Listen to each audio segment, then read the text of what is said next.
Hi, everybody. Welcome in. I hope you're all having a wonderful Wednesday. It is Wednesday, my dudes. But yeah, I know I'm not normally live on Wednesday, but it worked out this week to go live today because I couldn't go live yesterday because of work, and I can't go live tomorrow because of Thanksgiving. So, Wednesday, I guess. But it's good to see everybody. Charlie, congratulations on being first. Here is your gluten-free cookie. And thank you for paying off your daily loan. You're at 13,800 bells. Let's freaking go. But yeah, this week's going to be weird because of Thanksgiving, and I've been working like a ton. I had an 8-hour shift today. I have a 9-hour shift on Black Friday, and then I have a 9-hour shift on the Saturday after Black Friday. So my legs are killing me. And it's only going to get worse from here. But I am excited about Thanksgiving. We found vegan turkey at the store, so that's a sleigh. And it was gluten-free, which is also a sleigh. And I've heard that there will be pie and bread for me to consume. And mac and cheese? Will there be mac and cheese? There should be. I like mac and cheese. All the good Thanksgiving foods. But let me know if you guys have any plans for Thanksgiving. I would love to hear them. I was hoping to do some kind of like chat Thanksgiving on Discord. And I still want to. I just don't know when will be the best day for it because of how much I work on Black Friday and the Saturday after. I won't really have time to stream, much less host an event, but I want to. It just might be... It might be December by the time we host the event that's supposed to be for November, but it's okay. We'll hold a second one in December around Christmas still. Like a Christmas-themed one. But I want to have a Thanksgiving-themed one. It just might be a little bit late, but it's fine if it is. But yeah, I think I have cards to open in TCG, because I specifically kind of have them opening at like 8 p.m. now. So we should have cards to open, which is always an exciting time. I actually pulled something I wanted in a Wonder Pick for once, because I never do that. But let me... see.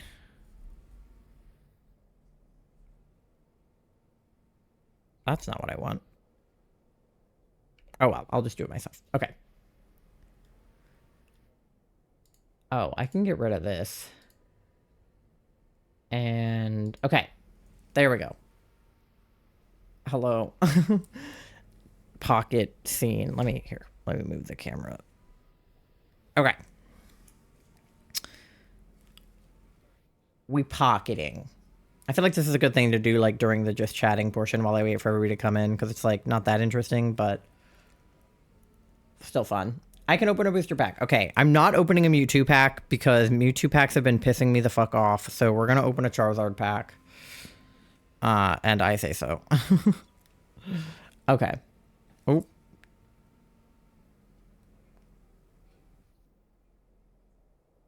Okay. I got a Venmo from Charlie while I was trying to do that.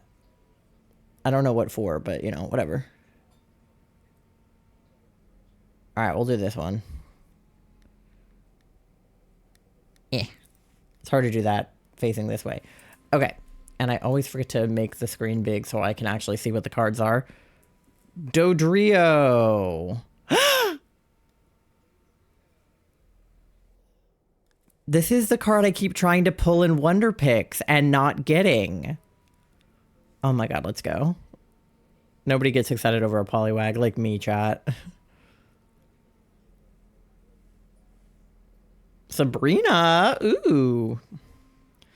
Okay, now I have two. Because I have a Poliwag and a Bulbasaur that I pulled in a Wonder Pick. So, I'm killing it. Alright.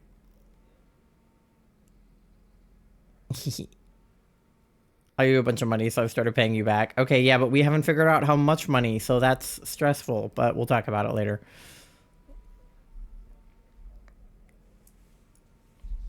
Okay. Pull the mic down a little bit. All right. Do I have enough for a wonder pick? I wonder picked this morning, so I might not, but I can use the, I have a rare pick and a bonus pick. Okay, we can do the bonus pick. I pulled a Magmar in my bonus pick earlier, though, so that was kind of like what I wanted. But we'll do the bonus pick because it's free and we may as well. But I'm pretty sure I have most of these cards, so I'm like not that stressed about it. That one for no particular reason. Heatmore, again. I keep pulling Heatmore. I don't want that. He's so ugly. Oh, God. Well, I wouldn't have pulled any of the ones I need anyway, based on where I was thinking. Let's see. Evie pulled a War Turtle. I can pull from Charlie. Kelly has a Dragonair card. And then there's some people I don't know that have various things. That's the person I pulled the Beebus from. Someone has an Electros. Someone has a Ghastly. Someone has a really cool Gyarados card. Do you think we can pull that? It's out of focus, but there's a cool Gyarados card right there. Do you think we can pull that? I really need to get a screen software. I keep forgetting to do it. I promise I will at some point.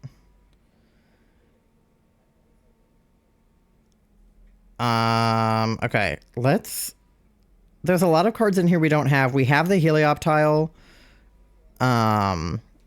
but we don't have the Clefairy. God, it's really out of focus. We don't have the Clefairy or the Gyarados. I don't know why it is so, like, hard to look at, but it's okay. I should be able to recover the stamina. Yeah. Okay.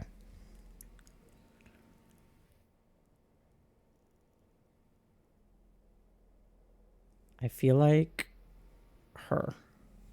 Oh, we pulled the Clefairy. Okay, that's fine. Where was the Gyarados, though? I am tapping to proceed. Okay.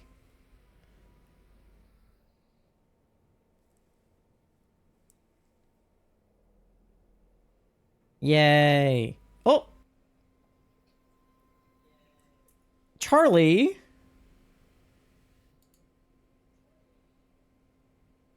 What? Hello? What? Thank you for the 5 gifted. Gun Paladin, Cursefold, Juan, Pachirisu 70. Who are these people, Charlie? Why are these not any, like, regular viewers of my channel? But if you are one of those people and you are here, congratulations. I hope you enjoy your gift sub. Please say thank you to Charlie. Charlie just gifted me a sub to my friend's chat and now just gifted 5 to me. I'm so confused. I thought you don't have money. You just paid me money. And now you just paid me more money. What is going on? Wait, hold on. Where was the Gyarados? Oh, bottom. I almost clicked that, but that was where I went the first time. And when I got the Heatmore, so I went up. But I could have pulled the Gyarados. That's okay. That's okay. It's fine. All right. We should have enough hourglasses to open another pack. We can open a Pikachu.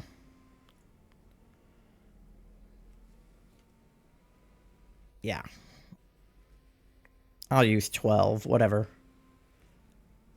Yippee! I saved the hourglasses specifically so I can use them on stream.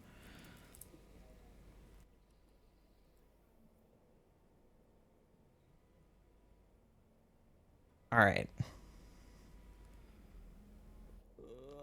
That was a bad rip, but it's okay. Ooh, Minfu. Chinchino. Voltorb, Minfu again. Ooh, wait, a really fun Squirtle card. That's so cute. Charlie, I can hear myself from the other room. Do I need to close the door? All right. Yippee. And now we have over 200 cards, so that should be like a reward. Yippee. All right. Do I get anything for that? What do I get for having 200 cards? Nothing? Nobody cares about having 200 cards? All right. Fine. All right.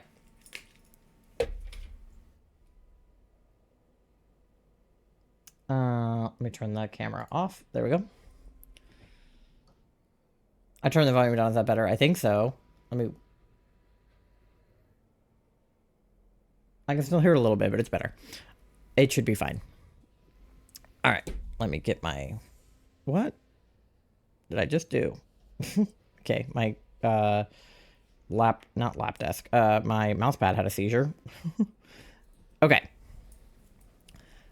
But yeah. Thank you for the hype train also via Charlie's subs. Today we're going to be doing more of our Palpitoad hunt.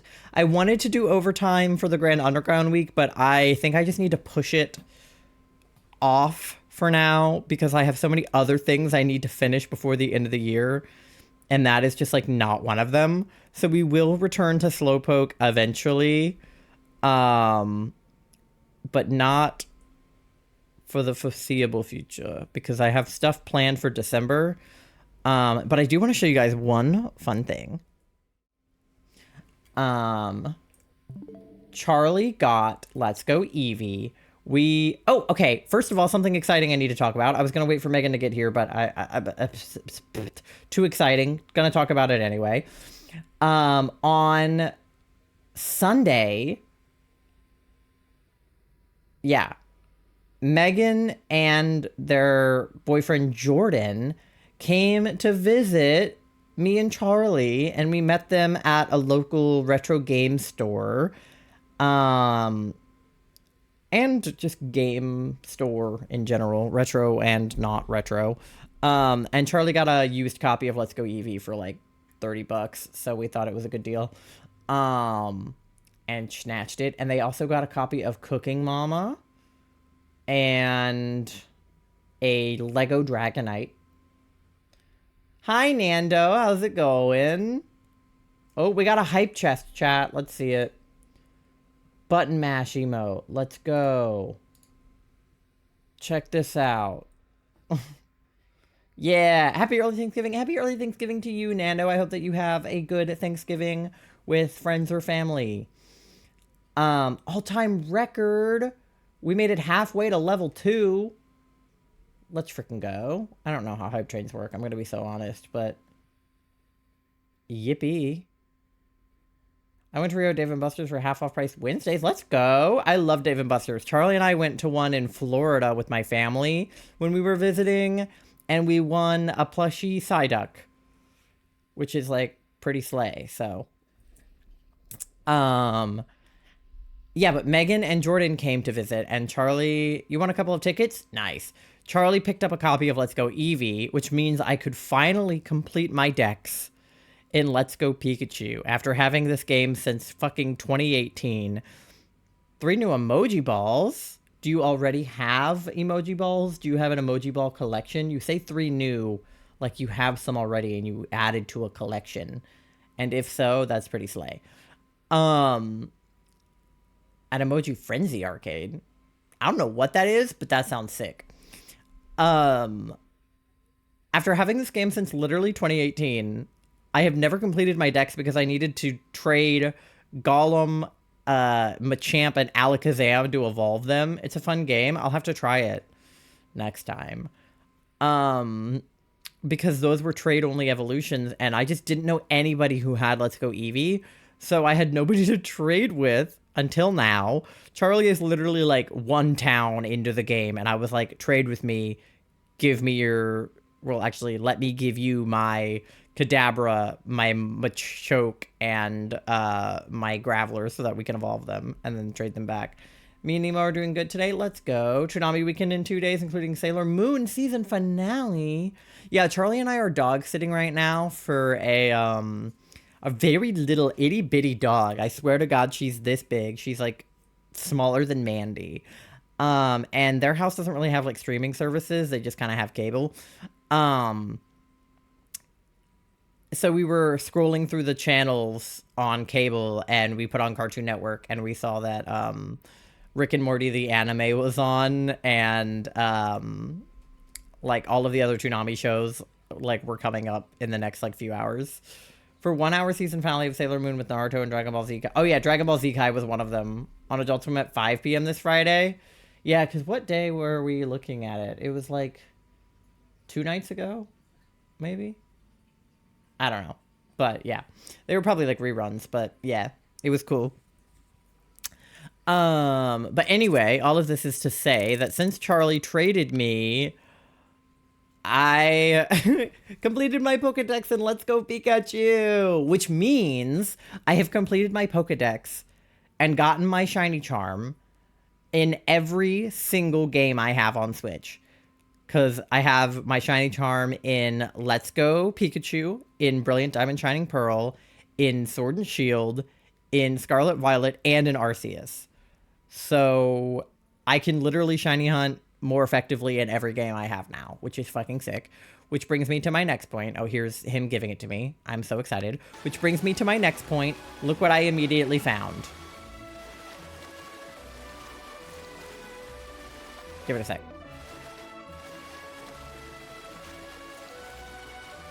Give it a sec. This is kind of what you have to do to get them to spawn in. Don't worry about it. I didn't realize how long that went on for.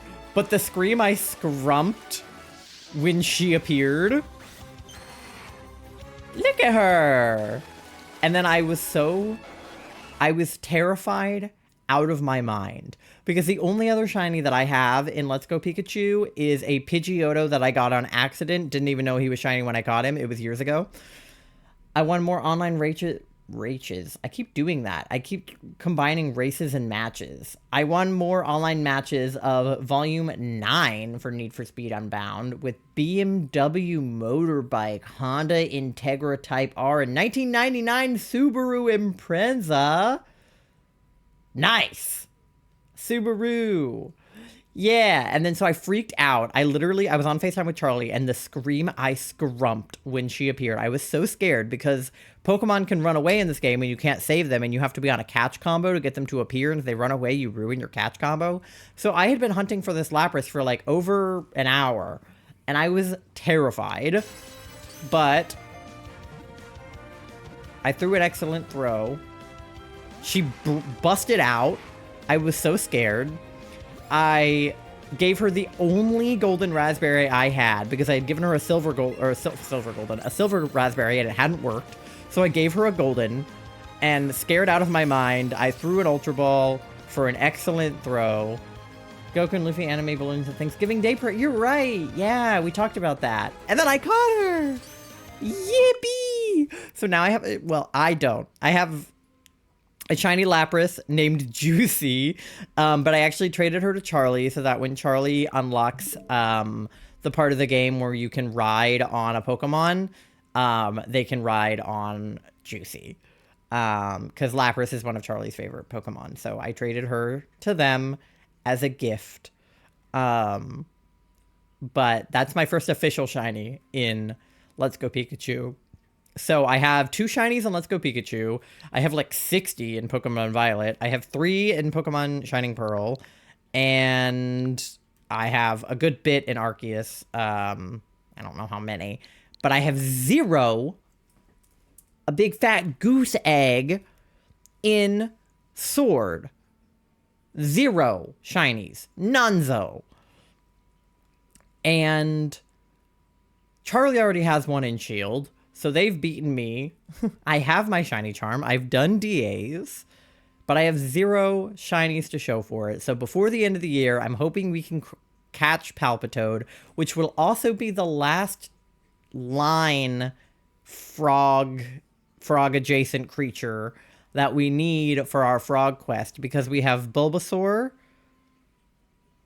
we have the Palpitoad, Poliwrath, Poliwhirl line. We have... Who else is a frog? We have Bellabolt. We have Greninja. Is that everybody? The only one we don't have is Palpitoad. So we need Palpitoad. And I only really did this hunt for like 2 days, and then we kind of had to drop it for other things. So I want to get back to it before the end of the year. I want shiny Palpitoad. Technically, it's a Tympole hunt because I'm encountering Tymples and running away from them. But, like, same difference. We're looking for Palpitoad, and we can get Palpitoad or Seedot. We can get shiny Palpitoad by evolving Tympole. So, and then eventually I want to go back and get, like, multiple from every line so I can have, like, Palpitoad and Seismitoad. And I am planning on doing a Beebus week. Okay, is the counter working? Yes. I thought a lot about it, and I know what I want to do for Beebus week. I'm not going to tell you yet, but just know that I do have a plan for Beebus week. And I have been off stream. I have been grinding for Herba. And I will need even more Herba than I currently have. It's going to be a big hunt. It's going to be a week-long event. We're going to be looking for shiny Bulbasaur, I'll tell you that much. But with a twist. And I'm very excited about it. So that will be, like, the week of January 20th, 21st. So, like, the second to last week of January. So look forward to that. Beebus week. Beebus week. Yes, we're gonna have a Beebus week. Megan, when she was here, so kindly traded to me a like an extra small Bulbasaur. He wasn't shiny or anything, but he was just super teensy. And his name is Beebus, and I love him. But yeah, today's gonna be pretty low-key vibes, just because, like, work is kicking my ass, and it will continue to kick my ass. And like I said, we are dog setting, so I can't stream for too long, because we need to get back to the dog. I should be good to go until, like, 11:30 at the latest. Apparently the dog has a curfew, which I didn't know. Because normally what Charlie and I do is we let the dog out around, like, 11 to 12 at night. Because we can't leave the dogs alone usually for more than, like, 8 hours. Like, that's, like, kind of the max for most dogs. This dog has a special case because she does actually have indoor grass. Because she lives, like, in an apartment. So she actually has an indoor grass pad that she can use, but we still don't like to leave her alone for, like, too long, because she definitely has, like, separation anxiety from her mom. A whooper. So, you know, her mom said that her breakfast time is usually between 7:30 and 8:30 in the morning. So to not leave her alone for more than 8 hours, we would have to, like, walk her at, like, 11:30 to 12:30 at night. Because 8 hours from then is 7:30 to 8:30. But we went over around 11:30 to walk her the first night. And her mom was like, it's too late for her to be walked right now. And I was like, what? Like, what do you mean? What do you mean it's too late? Like, she can't go out after 11? And apparently she can't go out after 11. So, I don't, like, I can't explain it. It's not like it's too dark, because it's just as dark at 10 p.m. as it is at 11 p.m. So I have no explanation for that logic, but she pays me to walk her dog when she tells me to walk her dog, so I walk her dog when she tells me to.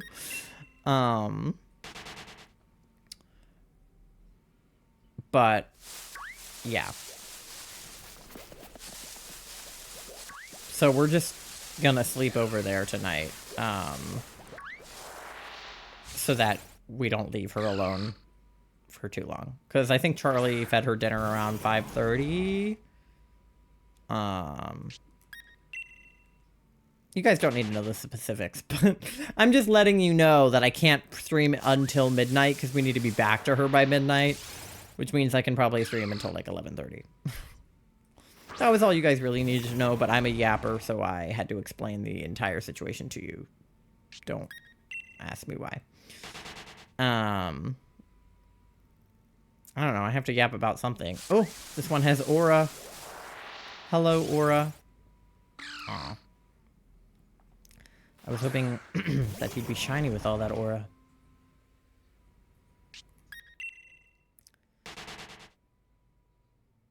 I am not excited about working on Black Friday. Like, I'm actually scared because it was super busy today and it was only Wednesday. And we have like a 30% off Black Friday deal happening, which is like kind of weak, to be honest. Also, I work at a clothes store, and I think I've had this discussion on here before, but I think that clothes is like one of the last things that if I was going to go into a mall, because again, I work in a mall. If I was going to go into a mall on Black Friday, I would not be in the clothing store. I would be in the GameStop. I would be in the, like, TCG store. I would be in the Best Buy, you know, like, grabbing electronics or Pokemon cards for half off or Pokemon games or, you know. I'm like, where's my, like, half off copy of Heart Gold, Soul Silver? Like, that's what I want.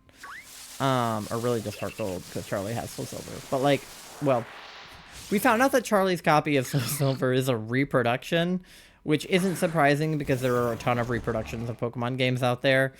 And it's, like, not that big of a deal as long as it, like, plays well, I guess. I mean, you can't use it with, like, a Pokewalker, but Charlie doesn't have a Pokewalker anyway, so it's, like, not that big of a deal. But we did find out that it was a reproduction because I was looking for authentic copies of Heart Gold. And I found a video that's like, here's how to know if your copy of Heart Gold is real or fake. And then I looked at Charlie's copy and I looked at the fake copy and I was like, oh no. This is a fake copy. We've been bamboozled. But Charlie spent like $20 on it on eBay, so like, it probably, deadass, it probably said in the description that it was a reproduction and we just didn't read it. Because now when I'm looking at Heart Golds on Facebook Marketplace, like 9 times out of 10, the reproductions will say that they're reproductions. And sometimes they won't say it, but they'll kind of like make it clear that it's not a real one, even without saying that it's a reproduction. But if you just want to play through the game, like, who cares, you know? I guess it depends on if it's, like, compatible with, like, Pokebank or whatever, but Charlie doesn't have Pokebank anyway, and for them to get it, they'd have to mod their DS, and if they were going to mod their DS, they could get a fake copy of Soul Silver anyway. Text me a pic of your shelf, please. The one behind me. Why? Like, the whole thing, or is there a specific shelf that you... Who's looking at it? What's it for?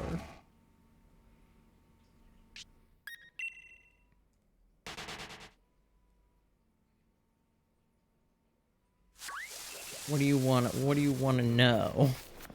It's for me to look at? Okay.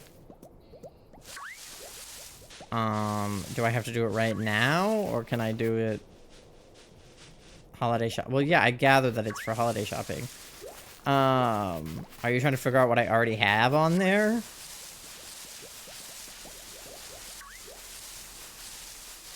I have not gotten you a single Christmas gift. I really need to get on that. I have no idea what I want to get you. Well, that's not entirely true. I have an idea. I have 2 ideas. Just trying to make sure I don't repeat anything you already have. Yeah. Well, you know, it's all the normal stuff. I've got a Greninja Funko Pop, a Greninja Sitting Cutie, a Froakie Sitting Cutie, a Krogunk Sitting Cutie, and a Slowpoke Sitting Cutie. And then I have a big Ditto that's not a Sitting Cutie, but I thought he was when I bought him.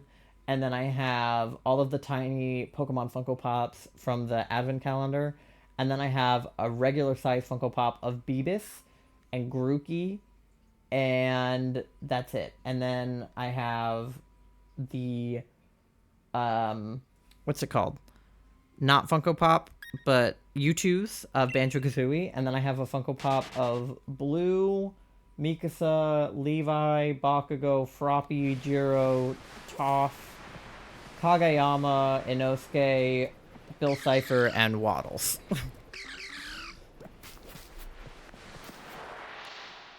Any follow-up questions?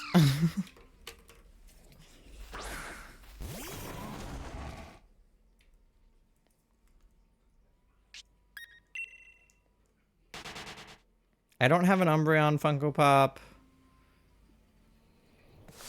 but I would take one. I don't have a Palpitoad Sitting Cutie or a Bellabolt Squishmallow or what else would I want? I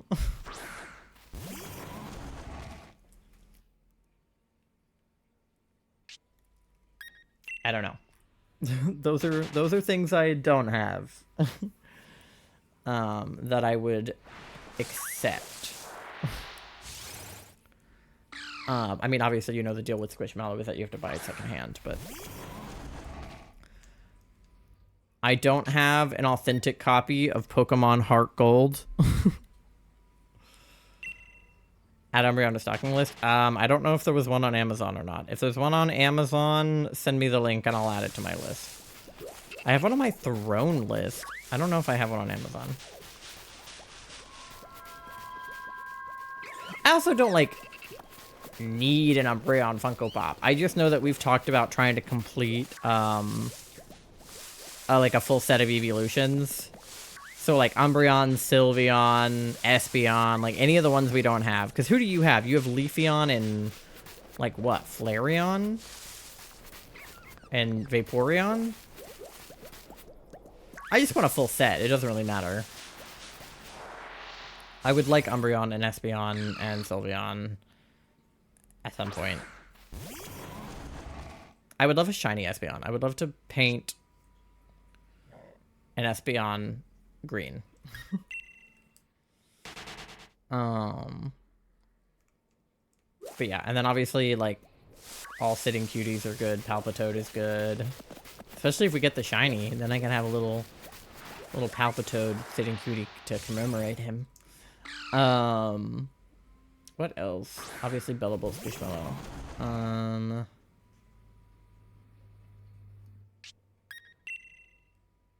I don't know what else I would put on that shelf.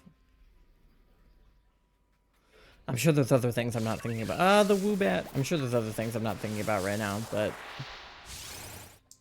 those are definitely some. Umbreon on Amazon? Okay, send me the link and I'll add it to my list.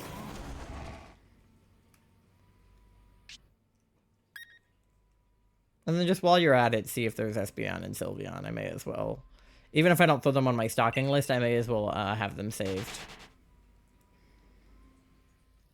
Because either one of us can get them. Oh, and Glaceon, too. I don't care that much about Glaceon. And whoever you don't have, I guess. Any of the evolutions that we don't already have. Because I can't remember who you have. I think you have Vaporeon and Leafeon. And maybe Flareon. Do you have Jolteon? Can't remember. Any evolution that we don't have should just be saved to a list somewhere so that we have it. Because I know we could probably grab one from the TCG store. That's where I got the Greninja Funko Pop.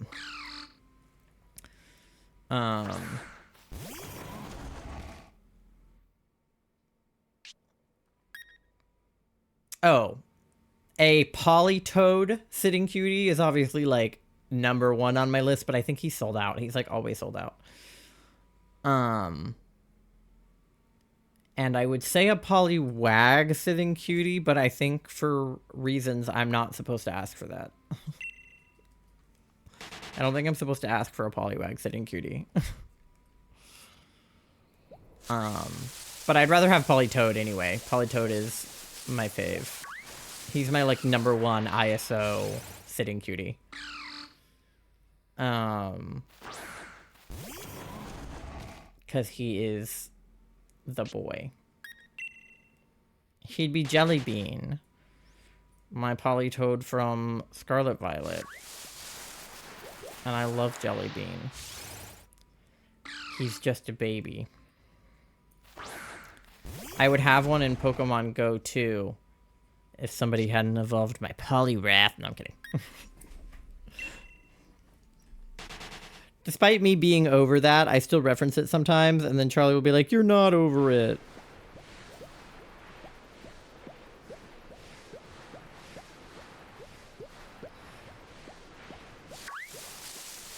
But it's just fun to poke fun at Charlie for doing that. For not knowing the difference between evolving a Politoed with a King's Rock and evolving a Poliwrath with a Water Stone. I was like, bro. But it's fine. I have a second Poliwhirl in my Pokemon Go, so I just need to wait for him to get enough candy. But I have a different guy as my buddy right now that I'm trying to evolve, which is annoying. Sylveon on Amazon? Okay, it's fine. I'm pretty sure there was a Sylveon in the TCG store, if I remember correctly.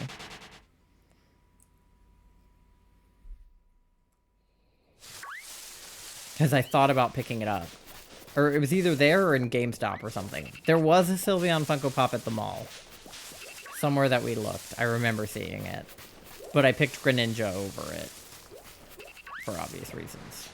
But, ooh, guy.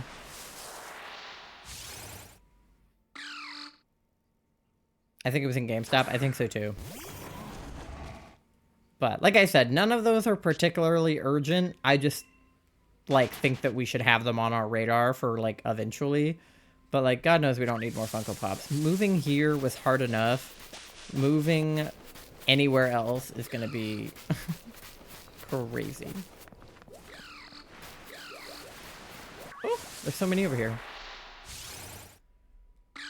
Speaking of moving, I don't know if this is like a secret or not, but since it's not official, it's just like talkings. I think I'm okay to talk about talkings. But Charlie's sister Robin graduates from college this upcoming semester, like not this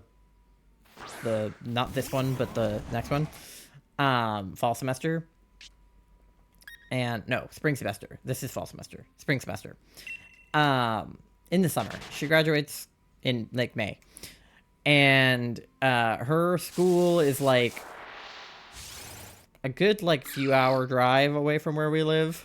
It's in like a different part of the state. If I were to particular squish secondhand size preference. Well, here's the thing about a size preference. Those guys, I think, are either 10 or 12. I think those guys are 10. They might be 12. But for Bellabolt, I want him to be able to fit on the shelf. But also, if there's a Jaimungo one, I'm okay with that too. Like, I don't know what sizes he comes in. Whatever is, like, decently affordable for the size. Like, I don't want you to, like, pay $100 for a 14-inch one if you could get a 12-inch one for $20. You know what I mean? Like, I want you to pay the price for it as if you were buying it not secondhand. Like, I don't want you to pay a bunch extra for it just because you're getting it secondhand.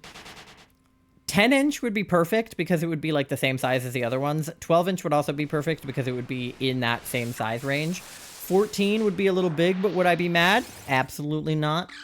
if he comes in like gigantic size, I would just put him in the corner. You know, like I don't really, I would make do with whatever size you get. Like he could be 24-inch and I'd be like, great, I'll sit on him. You know, he could be the size of Teddy Ursa and I would be happy. So like, get what is a reasonable price. I do not care about the size. In fact, I would almost prefer the smaller ones because they would fit on my shelf, but I would also be totally happy with a gigantic one because Bellabolt is gigantic. So, whatever, like, amount of money... Because, like, I don't know what your budget is with my Christmas gifts and other things that you might want to get me in addition to the Bellabolt. So, like, if your budget was $100 and the Bellabolt is $100, then, like, don't get the $100 one because then you're not going to be able to get me anything else. And it would be, like, your whole budget. Whereas if your budget's $100 and the Bellabolt's $20, then you could get, you know, something else. Or if the only thing you wanted to get me was Bellabolt, then you can splurge on the $100 one, I guess. But, like, you know what I mean? Like, it's not that big of a deal. I would rather you do what makes sense for your budget and makes sense for my shelf. But, like, I know that, you know, the options are limited on sites like eBay and Mercari and whatever. So, like, you know, get one that doesn't have, like, $1 billion shipping, you know? Because who wants to pay that? And also, like, I understand that we are both poor this Christmas, so, like, if that is the only thing you get me and it's the $20 one, that is also fine. Just, like, write me a nice card. You know what I mean? Like, because I haven't gotten you shit yet, and I don't know what I'm gonna get you. I wanted to get you the Sleepy Rockruff, but there's no ethical way for me to purchase him. So I'll have to wait until maybe your birthday. Maybe by your birthday there will be an ethically sourced Rockruff plushie. But I think he's too new. Because Bellabolt's been out for a while. And the Fuecoco, too. But I want ethically sourced Rockruff. You know? And to make matters worse, on top of the BDS boycott list, and Starbucks being, like, union busty, there's a new list of companies to boycott, kind of. I mean, nobody really called for a boycott, but, like... me specifically, like, my own personal beliefs would be kind of like boycott. Like Chick-fil-A, right? Like, Chick-fil-A... I have a... By the way, this is unrelated. I have a gay coworker who, like... He comes into work with, like, Chick-fil-A all the time. And, like, I'm not saying that gay people can't have Chick-fil-A. It's just so funny. Because he's, like, gay. Like, I'm, like... I've been working here for like a month. I've been on the same shift as him like a handful of times. I did not need confirmation that he was queer. That was obvious to me. But he was talking about his ex earlier today and referred to his ex with he, him pronouns. So like, this man gay. He flamboyantly gay. So it's just really funny that he like eats at Chick-fil-A. But like for the same reason that like Chick-fil-A isn't on anybody's specific boycott list, but like as a queer person, you don't really want to give your money to conversion therapy. There's now a list of companies that donated to or supported Project 2025. And I'm like, oh, cool. And you know who's on that list? Insane companies. Like companies that don't even make sense being anywhere near Project 2025. It's so weird. And Charmin, which is where we get our toilet paper from. But not anymore. Playtex? Yeah, don't they make tampons? What the fuck is a tampon company doing, like, supporting Project 2025? Like, damn, if I still had tampons, I would not be getting them from them anymore. God. I can't remember what brand I used to get pads and tampons from. Whatever brand my mom bought. I feel like that is the way of the world, is like you just get whatever brand your parents get. Like for like everything, but definitely for things like tampons and pads. It's like, because they probably start out as hand-me-downs, right? Like your mom is like, oh, like when you have your first period, you don't have pads prepared for it, probably, unless your mom is like really preemptive and just like bought you pads when you were 10 just in case. But like me personally, nobody prepared me for, you know, having a period. It just kind of happened and I was like, okay, we're doing this now. So it was like, Mom, do you have a pad or tampon? And then it was like, here, have a handful of them. And next time I buy some for myself, I'll buy you a bag. And then you just forever get that brand because it's like the only thing that you know. And it's like, why would I like pick something else? But even on like less, or like toilet paper is another one. It's like, I feel like if you like the toilet paper that your parents bought, then like you're going to get the same toilet paper. Like if it's soft and strong and, you know, 3-ply or whatever, or like, you know, paper towels. Like, I mean, I feel like everybody gets Bounty because it's like, duh. But like, I feel like generally, or like toothpaste. If your parents got Colgate, you'll get Colgate. If your parents got Crest, you'll get Crest. Or if your dentist gave you Crest, you'll get Crest. If your dentist gave you Colgate, you'll get Colgate, you know? But even on like smaller things, it's like, it's down to the brand of like chips and like snacks that my parents would get. Even like condiments, you know, like I feel like, you know, with ketchup, it's like everybody gets Heinz. But, you know, if your parents got like a specific brand of like barbecue sauce, it's like you'll buy that one. I don't know. It's just like weird. What things get like sort of inadvertently handed down from your parents. Another thing that is funny that will tell you a lot about like somebody's parents is like, because some things are like debatable whether you put them in the fridge or not, right? And I feel like whatever your parents did is what you do. Like if your parents put tortillas in the fridge, you put tortillas in the fridge. If your parents put maple syrup in the pantry, then you put maple syrup in the pantry. And like, because some of those things, it's like they don't need to be refrigerated, but people do anyway.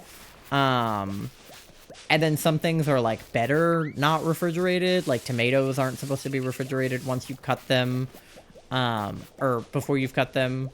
Once you've cut them, you have to refrigerate them. But before you cut them, you're not supposed to put them in the fridge.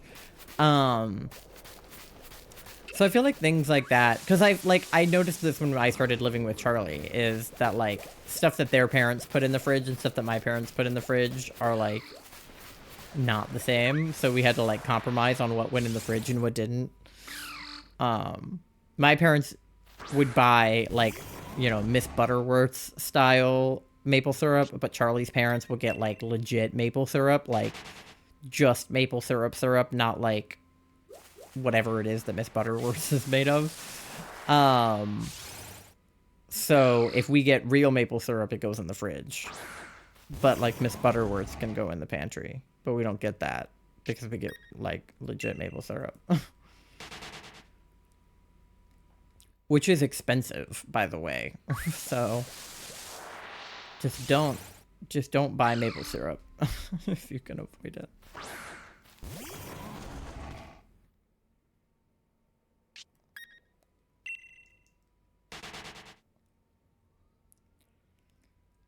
Okay. Ugh. Ghosties. What are we at? I haven't even been paying attention. 582. Okay. Do we have any guesses for what number the shiny will be? I feel like my next guess would be 6. Probably 618 would be my next guess. And then after 618, I would guess 624. Megan! Hi, welcome in, gamer. How's it going? It's good to see you. Thank you for the fart. Thank you for paying off your daily loan. You're at 5,105 bells because I forgot to take the 5 away. It's good to see you. I was talking about earlier how you came to my house.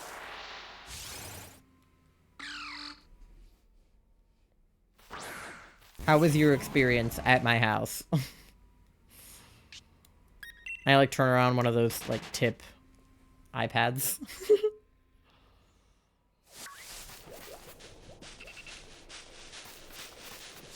I love holiday shopping for people. Charlie is such a fucking gift giver ass bitch. That's their love language. And it is not mine. And not only that, but I am awful at it. Like, I'm good at knowing what people like, but I'm bad at getting them gifts for the thing that they like, because I'm also like, what if they have the thing that I get them? Like, okay, my best friend Kat, right? One of her favorite things, My Chemical Romance. I can't get her My Chemical Romance paraphernalia because she might have it. I can't get her a t-shirt. I can't get her a Funko Pop. I can't get... because she just, like, she has it. Wimdom has a Twitch account? Hello? Follow. You're welcome. I got Shiny Greninja today. That's why I'm like, Shiny Greninja, let's freaking go. With that Shiny Charm, while Megan was here, we helped them get their Shiny Charm. We traded them all of Charlie's, well, actually, we did a Union Circle for most of them, but we helped them acquire the Scarlet exclusives. Mom might be starting shopping. Oh, why? Are you on the list and trying to add things to your cart that have been shopped already? Jordan changed his Twitch name to Wyndham? Oh, I see. That checks out. Thank you for the fart, Jordan. Welcome in. We're looking for... Shiny Charm goes crazy. I got so many shinies since I got it. Yeah, it do. Mom was texting me asking if we made our lists yet. Yeah. I had a lot of trouble making my own list. Like, I didn't even know what I wanted, much less what other people would want. I guess I also have to shop for Charlie's family now. Like, we're engaged, so, like, I feel like I should get stuff for their, like, siblings, but I couldn't possibly tell you what I would get for Robin and Austin. I feel like that's a Charlie gets the gift and I just kind of slap my name on it situation, because Robin got me soap from Bath and Body Works last year, Bath and Body Works. Hug requires a valid target. Uh-oh. Is Wimdom not a valid target to hug? What the fuck? But, like, that's because she worked there. You know? Attack Tom Nook. Thank you for the follow, Jordan. I appreciate it. I don't know why my alerts are delayed. Let me go refresh them. Stupid things.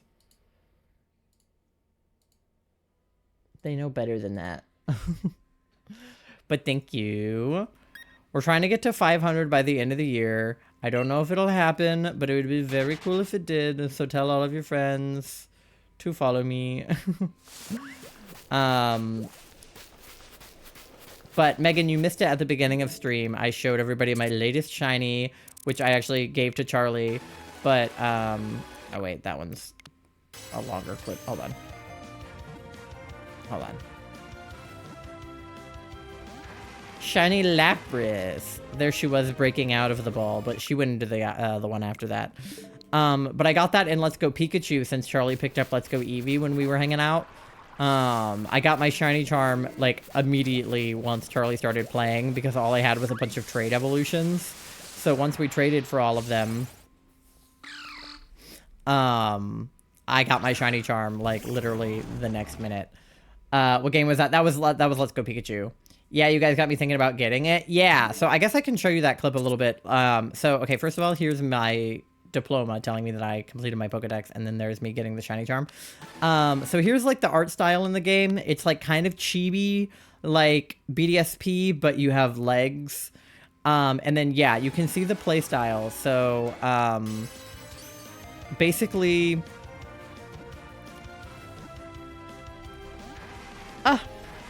Thank you for the... Hold on. Thank you for the sub, Jordan, with Prime. I appreciate it. 19 away? Yeah, something like that. I don't know. I'm bad at math. Something like that. Now I got the good emotes. Yeah, you can use all the froggies. But, yeah, so... When you encounter a Pokemon, you don't fight it. It's like in Pokemon Go. You just catch it. So... You have this little circle, like in Pokemon Go, and you have berries, like in Pokemon Go. So you throw the berry, and then you hit get ready, and then you use your Joy-Con to physically, like, throw it. And then you get shiny Lapras. I love that because I hate fighting. Yeah. So it's a solid game. Like I said, it was kind of made to convert Pokemon Go players who had never played a mainline Pokemon game, or who had but maybe hadn't in a long time, to convert them to Switch users. So that was the first game they ever put out on the Switch, I think, for Pokemon. And it was an attempt to convert Pokemon Go players, and I mean, it worked. It definitely got me back into mainline Pokemon games, but that would have happened with the Switch regardless. If they had released BDSP first, I would have done it. If they had released Sword and Shield first, I would have done it. Because I had gotten Pokemon Moon like a couple years prior. That's all I needed to hear, no fighting. So there is fighting in the story of the games. So you still have to fight gym leaders. So you'll go through and fight all of the original Kanto gym leaders. So like Brock, and like all of the other ones. So you do still need to like level your Pokemon up and fight in gyms, and you know, you go to the Elite Four and like do all of that.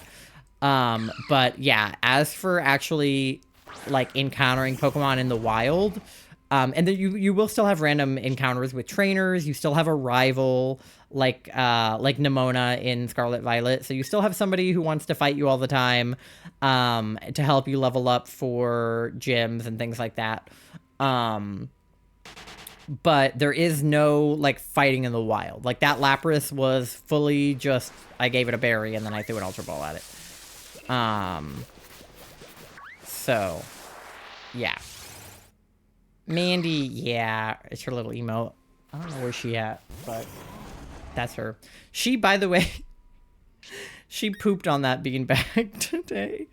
She does that. If she gets a spot she really likes, she'll end up pooping on it on accident because she has no control over her bowels. So she'll be like, I really love sitting in this spot, and then she'll poop in it. But it's okay. I cleaned it up. I washed the beanbag cover, so all is well. But she did shit on my beanbag, which is not the first time she's done that, and it probably won't be the last. But she did shit on my beanbag. But it's okay. We all have tummy problems in this household. I literally, like, took a fat shit at work today and almost clogged the toilet. So, TMI, but too late now. You guys already know. We're almost to 600. Thank you for the fart, Charlie. That was me in my work bathroom today.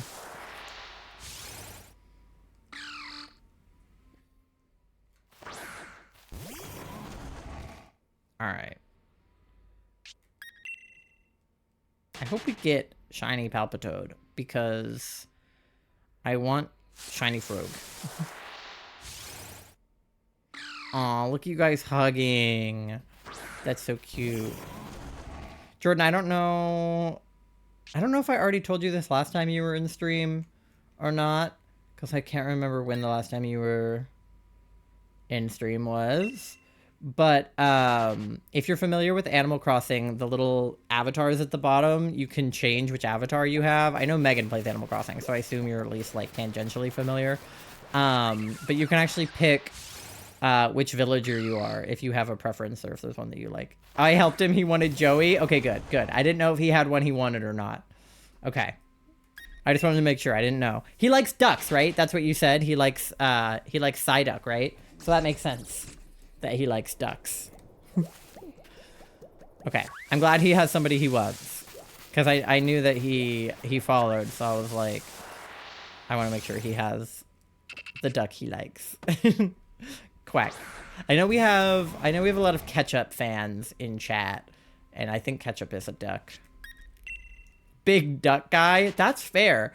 I knew a kid in school, like elementary school, because, okay, so my thing when I was in elementary school is everybody knew me as like the frog kid, you know? Like my obsession with frogs has been since I was old enough to like know what a frog is. So like people like made fun of me in school for like, you know, being super into frogs. And I was like pretty widely referred to as like, technically it was the frog girl at the time, but like the frog kid. And I had a friend in school that was probably a little bit less obsessed, but still like pretty widely known as like being obsessed with ducks. So he like loved ducks, and whenever there were like ducks on the playground, he was always super excited about it. And he had like duck stuffed animals and like the whole thing. So you liking ducks a lot makes me think of him. He actually went to the same college as us, but like it was like years after I had like, you know, spoken to him last. He was actually in the film department briefly. I don't know if that was what he ended up getting his degree in, but at the very least he was in film classes, which is how I realized it was him, because he had a pretty recognizable last name. And I was like, oh my god, is that the guy from like grade school that like really liked ducks? And it was, and he was mostly over ducks, but he still had an appreciation for them. He was not me level obsessed with ducks to the point where, you know, I have all of the frogs back there, but we bonded over our shared sort of love of non-traditional animals. I had a huge skunk hyperfixation. Yeah, I remember you kind of talking about that you really like skunks when we were looking for Stunky in Scarlet Violet. That's the thing, is like that's an animal that it's like it seems like you should be able to love, you know? Like he's fuzzy, he's cute. Like by all means skunks should be friendly little guys. They should be like on par with like, I don't know, like ferrets and like other like similar rodents, but they have, you know, obviously one major character flaw. They're little smelly dudes. Yeah.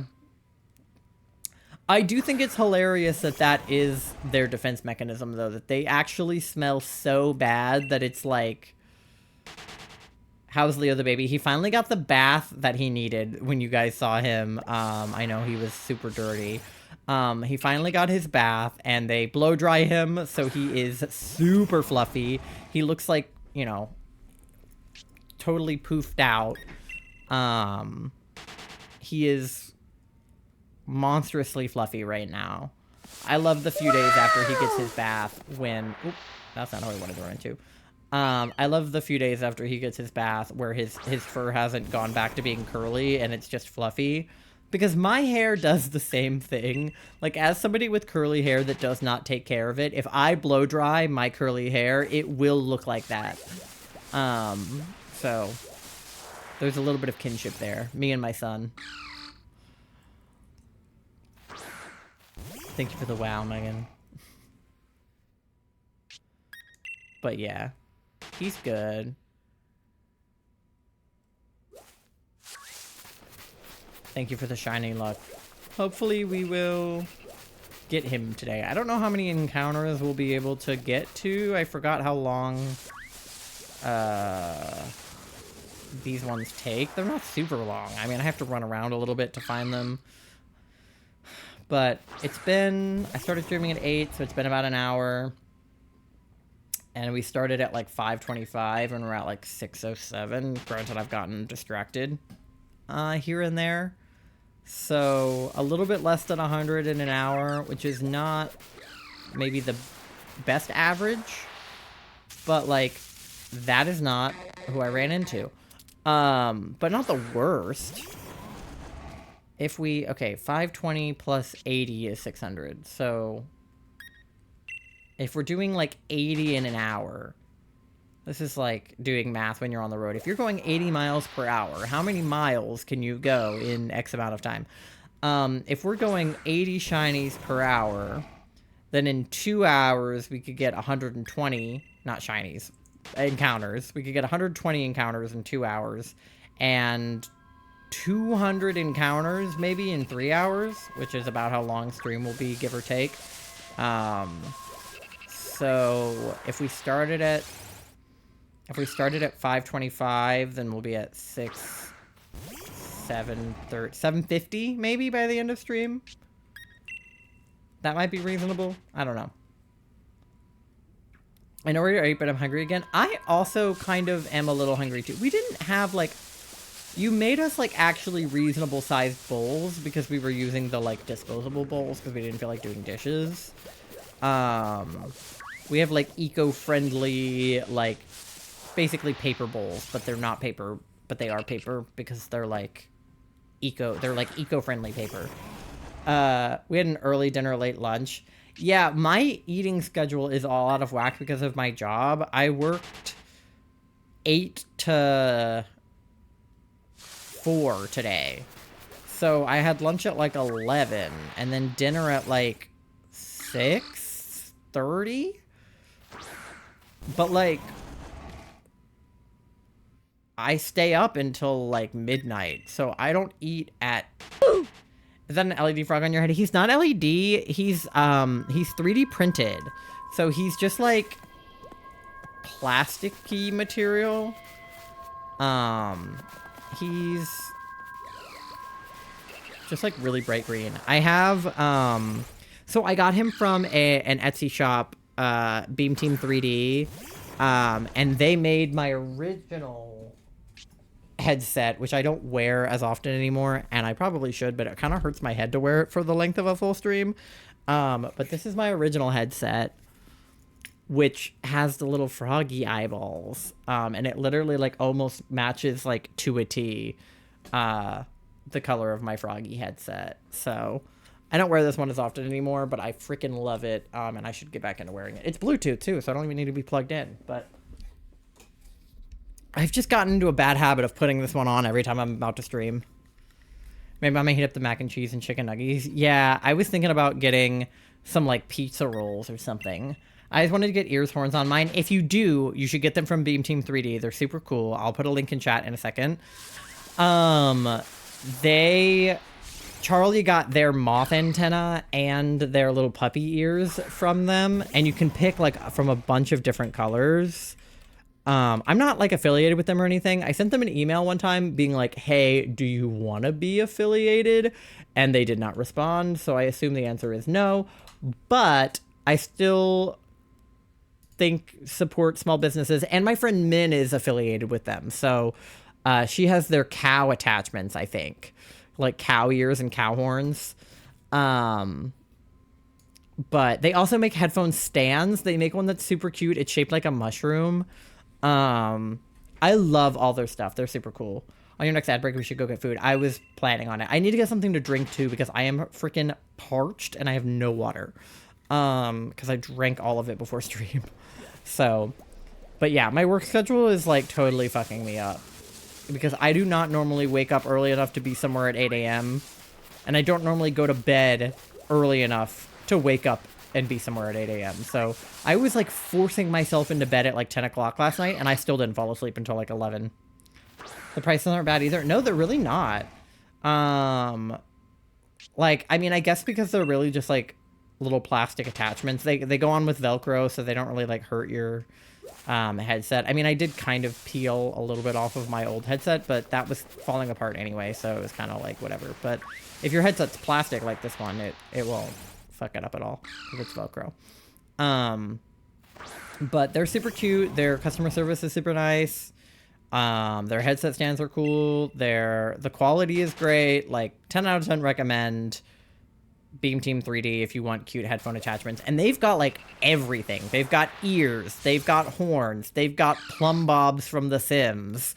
They've got like, you know, like a little halo that you can, you know, and they like all kinds of stuff. Like any animal. And I think you can even like request like, hey, can you make it look like, you know, XYZ, and they could probably do it because it's just a 3D printer, so all they would need is to be able to make a pattern for it. Because I've never been a big fan of the like cat ear headset, kitty cat meow, you know, not because I don't think that the people that wear those are, you know, cool, but because I'm not like a cat boy ooh woo, you know, like kind of person. Like cats, I think I love cats, and I have come to love cats since having Mandy. But, like, cats have never been my aesthetic. Like, frogs have always been my aesthetic. So the fact that they had Froggy Eyeball, and then also this guy, but I got the Froggy Eyeballs first, and then I saw this on their site later. But the fact that they had Froggy Eyeballs instead of cat ears, I was like, that is literally perfect. And the fact that they had moth antenna for Charlie, literally perfect. Okay, this next one is 618. Quite frankly, if we don't get the shiny on 618, like, there would be no more perfect number for the shiny to be on. Or not. Okay, well, 624 then. But yeah, like I said, totally not sponsored by them. Unless you want me, Beam Team 3D, hit me up. I would love to be an affiliate. But currently not sponsored. Oh, this one has aura. He farted, he's smelly. But he not shiny. Rude.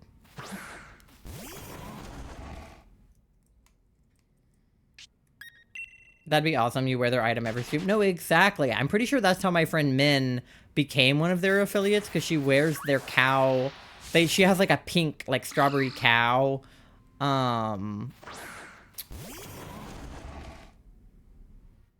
Pink strawberry cow headset, and she wears it like every stream.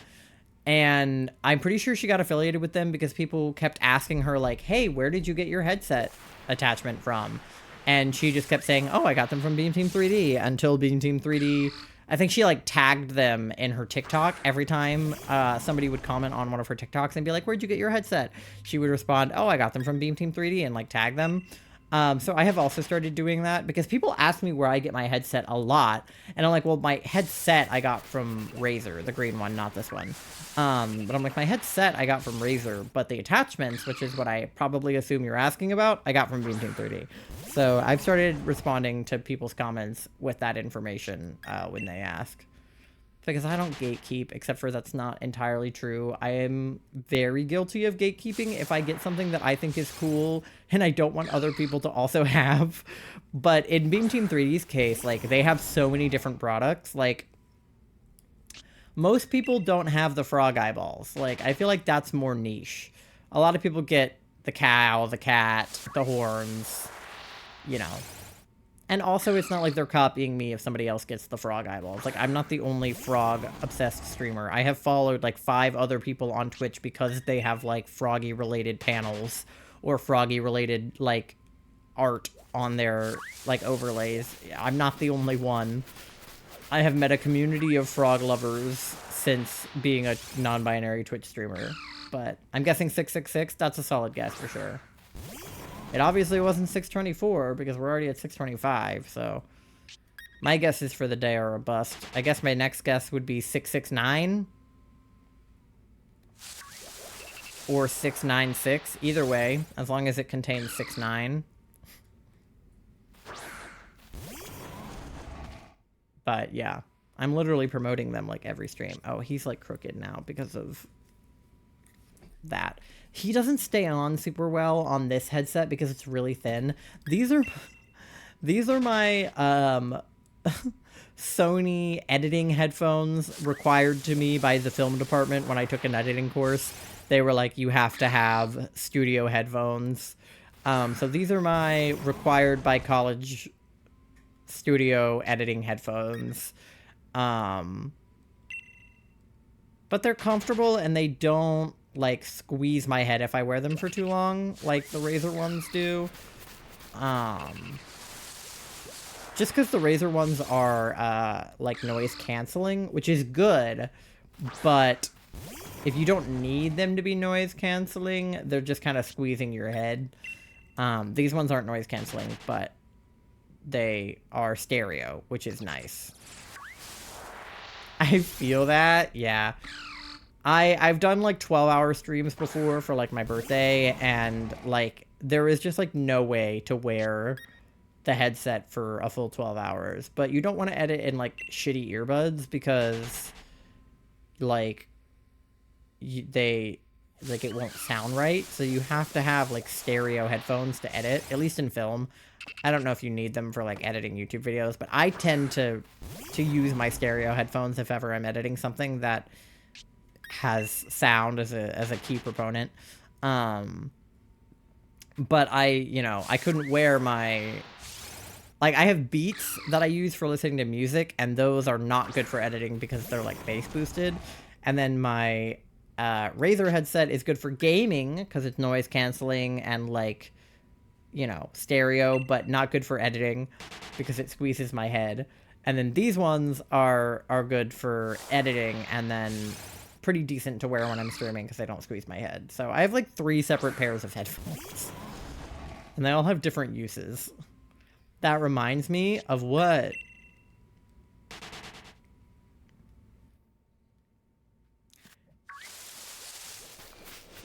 For one of my stupid film classes, you might have had it too, we had to buy these Yeah.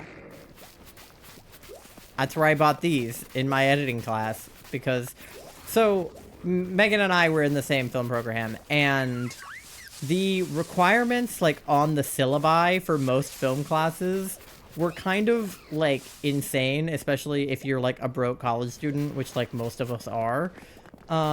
It's like you have to have at least, like, like a 1 terabyte hard drive. You have to have, these, like, specific stereo editing headphones from Sony. You have to have, like, these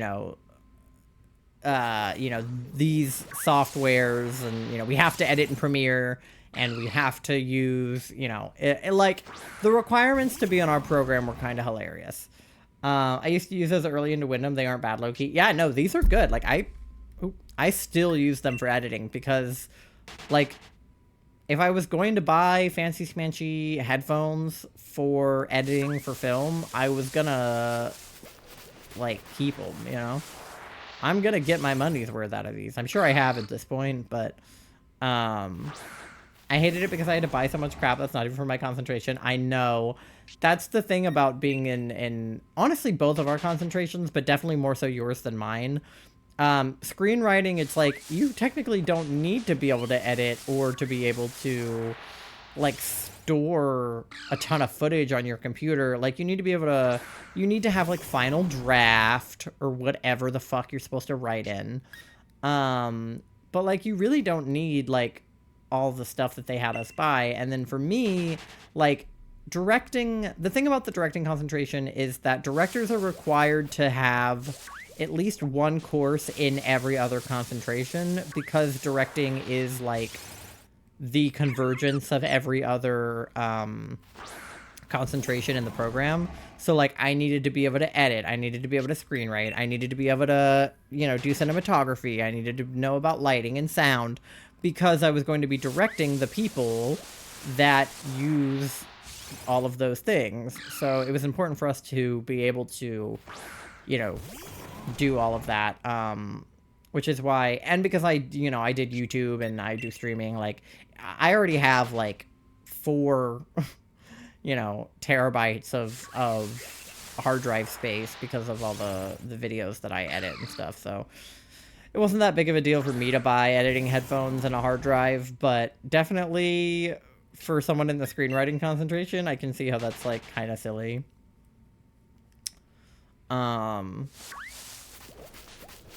But, I had to write my own senior... I didn't have to write my own senior film, but I didn't know anybody who could really, like, write it for me or co-write it with me. I had, like, my peers, like, take a look at it and kind of tweak it, but I basically had to write the whole thing myself, which is a disaster because as much as I enjoy writing and I think I have good ideas, and I am a good writer in the sense of, like, I'm good at writing prose. Like, that was what I was good at in school. I was really good at writing essays. I'm good at picking the right words, and I'm good at making arguments, like argumentative essays in English class were, like, my bread and butter. But I was not so good at writing, like, fiction stuff, which is weird because I have really good ideas for things like films. Like, in my head, I can see, like, a whole screenplay, like, being played out. But every time I try to write it down, I'm like, I just lose it. So that's why I had to have a lot of people help me write. Not a lot of people, but like I had to have a lot of help whilst writing my screenplay because I knew what I wanted it to be about. Like I knew I wanted these main characters to be in this relationship and for one of them to come out as trans. Like I knew exactly the arc I wanted. I knew how I wanted the film to begin and end. But actually having to write individual scenes, like, threw me into a tailspin. I was like, I have to write dialogue? Like, are we sure? Being in screenwriting isolated me from every other film student because everyone knew one another. Yeah, that's the other thing I hated too, buying crap and being isolated. I definitely feel that because even though I was in the directing concentration, so I was in the concentration where everybody knew everybody, I was not in the clique of people that always worked on each other's films and, like, the people that knew people. Like, I was not one of them, which I think is why we were able to bond, because I was also not in a clique. And I saw you and I was like, a person with similar interests, a person who isn't cliquey, a person who is not like shunning me because I'm different, and a person who isn't the professor's favorite, and a person who isn't going to be transphobic to me in the middle of my fucking senior film. Yeah, favorites. Oh my god. I know you know that I've complained about the fucking twins before, but there was a set of twins in our film course, and, like, the professors loved them. Everybody loved them. They were God's favorite. They worked on all of their films together, and they had this little clique of everybody who did their bidding, and, like, because they were twins, it was always like one of them directed, one of them did cinematography, or one of them directed and the other one was the AD or whatever. And it was like, I get it, you're twins, you're gonna pick each other to work on your films, but it was like they always had the same crew. And even more annoying is when they worked on their senior films, they invited, like, professionals and, like, graduates to work on their films. Like, they had alumni work on their films with them, which is, like, kind of against the rules. And they also hired professional actors to play the, like, roles in their film, which pissed me off so bad because, like, they were supposed to cast, like, local people or, like, student actors, and they were supposed to use people from the program on their films, because the whole point of, like, when you're a freshman, you can't make your own film, really. You need to work on other people's films to, like, get the gist of it. So when I was a freshman, I was working on other people's senior films as, like, a production assistant and, like, learning the ropes. But if they're not hiring freshmen to work on their films, they're just hiring people that already graduated and already got all of this knowledge, then they're just, like, completely going against the whole sanctity of the program. It was so annoying. Their films weren't even that good. They were and they weren't. That's what also pisses me off about them, is that technically they were very good. Like, the cinematography, the editing, the color correction, the acting, like, all of that stuff was very good. But the actual substance of their films is what lacked. And that's what pissed me off so bad, because my film, if it had one fucking thing, it had substance. I just didn't have the best everything else. But, like, I'll be damned if my film didn't have substance. Like, did I write it very well? Not really. Did it have the best screenplay? Obviously not. The cinematography was really good because I had a really awesome guy work on it, and the color correction was fucking gorgeous. The editing was, like, fine. We ran out of time. I had a really good editor. She ran out of time. And that's not her fault. It was just the nature of the film program. And my actors did the best they could. They were student actors. A lot of them hadn't been in a film before. They had mostly done theater. But my film had heart and substance, and it was good in a lot of ways that their films weren't. But their films were good in all the ways that counted, which is, like, you know, editing and cinematography and, like, having professional actors. But, like, if you flew in your actors from LA, like, I don't know what you want me to do. Heart, soul, and substance. Thank you. Exactly. Like, my film actually said something. It, like, made a point about trans people, and, like, I won an award literally for the substance of my film. Like, the one award that my film won at the film festival, because I lost every other possible award. The thing that I won was an award called Story That Changes the World, because my story was important and it helped open people's eyes to trans issues in a way that I think is important and relevant, especially now with all of these, like, MAGA trans bathroom ban extremists. Like, if they took a moment to understand trans people, we wouldn't be in this situation, you know? I loved your film. You're one in my book. Thank you. Thank you.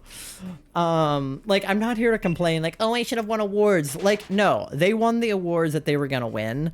But, like, the award that I won is important to me. I didn't need best cinematography. I didn't need best editing. I didn't need best score.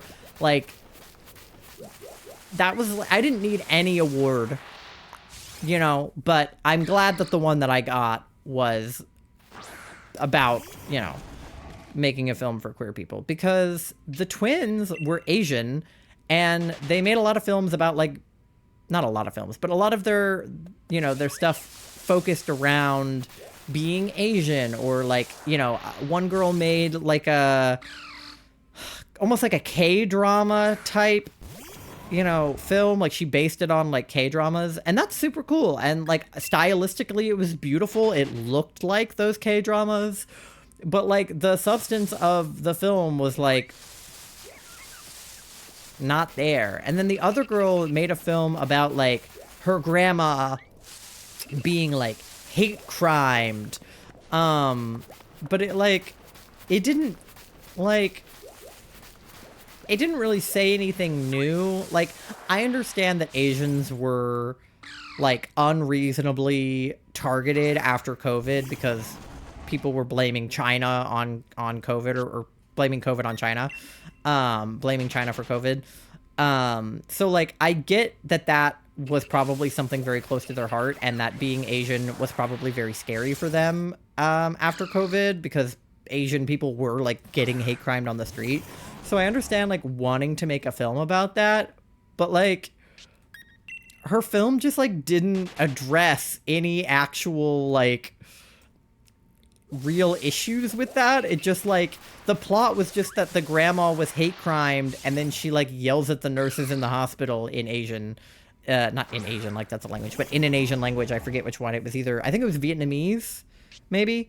But they only speak English, so they don't know what she's saying, and they think she's crazy, but really she's just, like, speaking Vietnamese. Like, I don't know. My point is, I think that they had a lot to say, and they didn't say very much at all. Like, I think they could have, and I think that they didn't. But anyway, I'm not here to diss them and their films. I'm sure they're off doing better things than I am. I'm pretty sure I have one of them on LinkedIn, and she's, like, working at a production company or some shits, and I work retail, so, like, whatever. She won the war. She won the award for Best Picture at the fucking thing. Whatever. Her film is better than mine, blah, blah, blah. But I think my film said something and hers didn't, so bitch. There were so many other favorites that got on my nerves. Yeah, that was the thing that really pissed me off, though, is just, like, it wasn't even like, oh, their films were good, their films were bad, their film said something, their films didn't say something. But it was just, like, how much the professors loved them.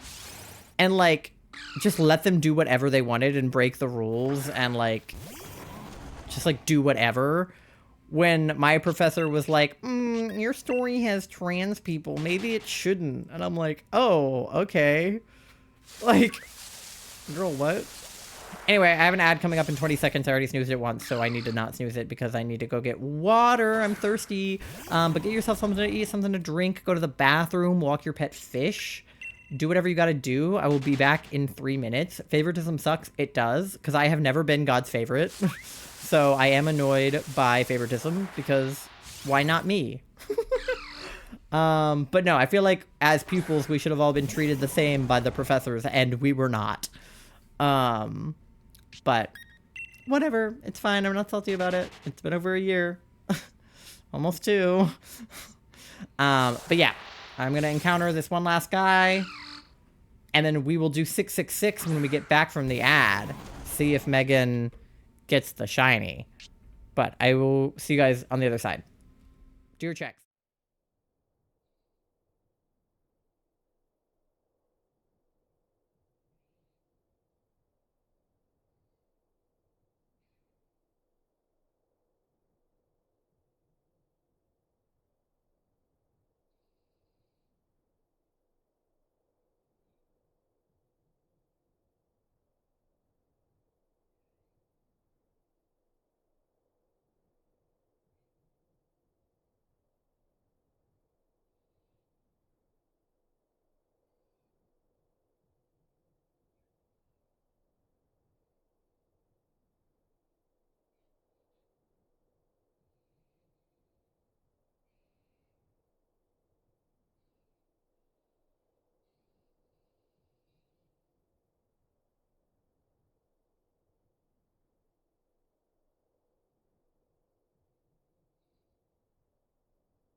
All right, we are back. I have mac and cheese. And Charlie is on their way up with pizza rolls.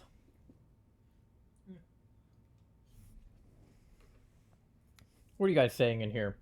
How was everybody's checks? Megan is 98% gay. Let's go. 79% smelly. 54% eepy. 98% froggy. Jordan is 44% gay. Congratulations. That sounds about right for dating Megan. This art is beautiful. The BRB screen. Yeah, I love the art style in that. It's super cool. Make sweet love to Jordan. Jordan, what? Jordan, what?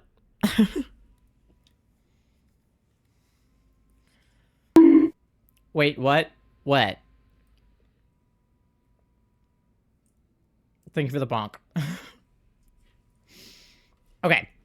We need to find number 666 and see if he's shiny, because that was Megan's guess. What Jordan said. Oh, yeah. Yeah, that's actually not a command that I have. I'm not sure that that's I don't know that that's one that we have. 666 was not shiny, I'm sorry. Otherwise, Charlie would do that to me a lot, I fear.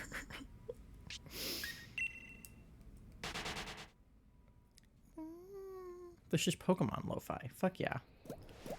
Can I get a ghost or dark type uniform? Yes, you can. For your bike? Or, oh, for the, like, the jerseys? The answer is yes for both. You have shield, so you should get a ghost type, I believe. Because there's a ghost leader. It's not in my bag, is it? It might be. I might have to go to a, I might have to go to a thing. I don't think I have it. I'll show you in a minute. Let me get to, like, whatever the next number of encounters is. I need it now. I have no drip in this game. Yeah, you get little jerseys, and then for the bike, you can talk to an NPC, and you can get a little bike uniform. I was chatting with the other co-facilitator of the Ace and Arrow group tonight after the support group about coming to realize my NB identity and their characterization of non-binary is basically when you look at two boxes and say no, sent me into hysteria. That is also what being Ace and Arrow is like. It's like you're looking into boxes that are like, have sex with people of same gender, people of opposite gender, and you're just like, no. And then being non-binary is like boy box or girl box, and being like, no, also. All right. Oh, that was 669. Sad.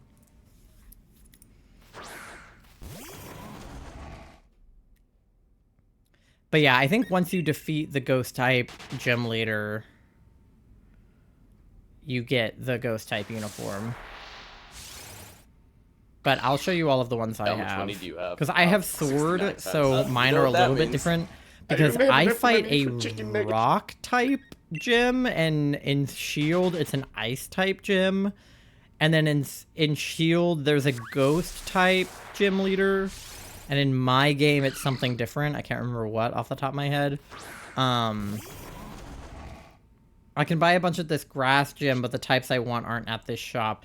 Yeah, so there's different ones at every shop. Like, every city has different clothing options.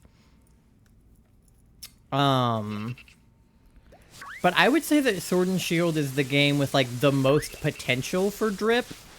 Like, I love my outfit in this game, although I want to get the leather jacket, but I haven't gotten around to it yet. And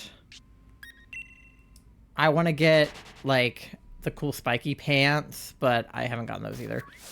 But I do like my fit. I love my shoes and my bag. And I like the jacket I have because it's like green and purple, which is my vibe. But I also kind of want the leather jacket. But yes, also hi, Ty. That is so true. Maybe that is why so many A's are also non-binary or agender. Yeah. I always say that because I'm a Libra, a non-binary, and a demisexual person, that I've just, like, never made a single choice in my life, and I'm not going to start now. That's what I always say.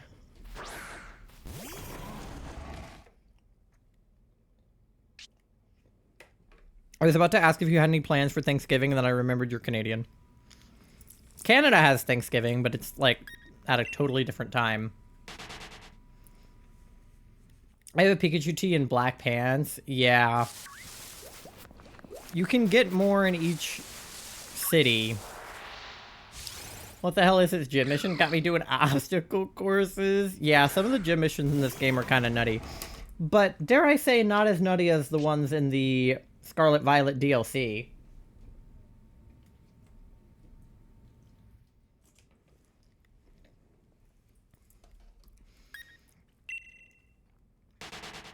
What in the Mario Party? Yeah, Thanksgiving in Canada is always the second week in October.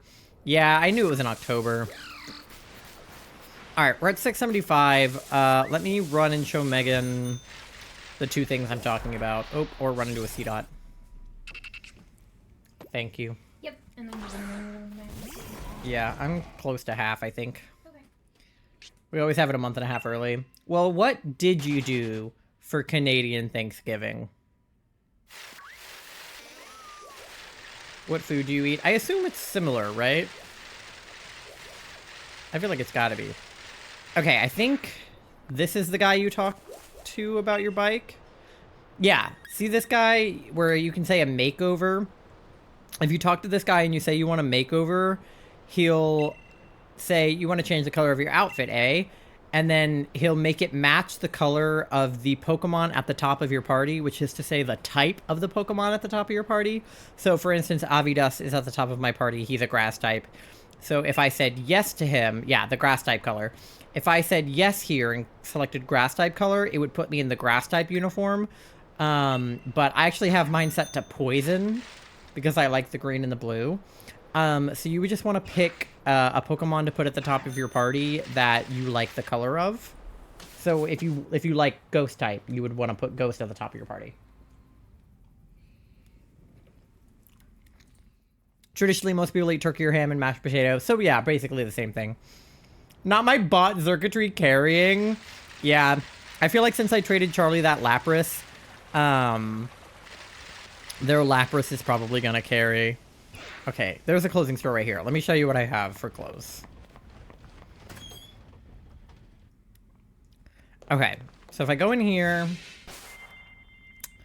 and I go to the, like, full outfits one, there's a Challenger uniform, which I got for being the Challenger. Here's grass, here's water, here's fire, here's fighting, here's fairy, here's rock, here's dark, here's dragon, and then here's champion. You would have ghost if you did the ghost gym. I just don't have the ghost gym in sword. It's only in shield. And I think you can also wear parts of it individually.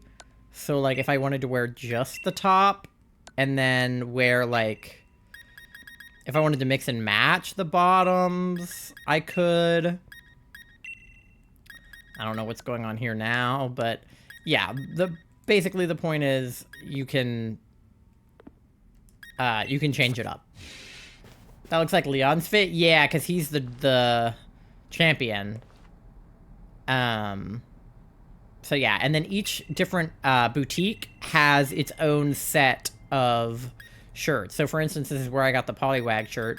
But they have these, like, polo shirts at this one. You can get these, like, hoodies, tracksuit jackets. This is where I got the varsity jacket, which also comes in 2 other colors.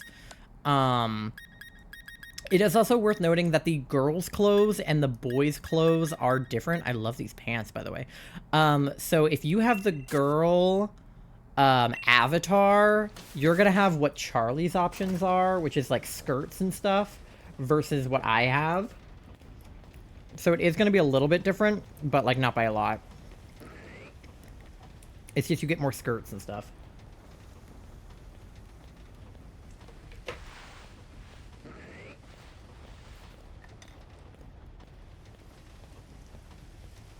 I'm gonna check the exclusives for Let's Go Pikachu, Let's Go Eevee. Yeah. Fairy is exclusive to Sword. That checks out. I'm doing very well, thank you. Always look forward to the Ace and Arrow group every month. So it's usually a good evening when I hold that. I'm glad. I know that that's a good outlet for you to have. But I want to wear cool skirts. Fuck the gender binary. No, I know. It is annoying that... I think it's annoying that you have to select a gender option at all in Pokemon. Like, I get it because they want to refer to you with pronouns. But, like, I wish it didn't change, like, all of your options as far as, like, your avatar and, you know, stuff like that. Oh, yeah.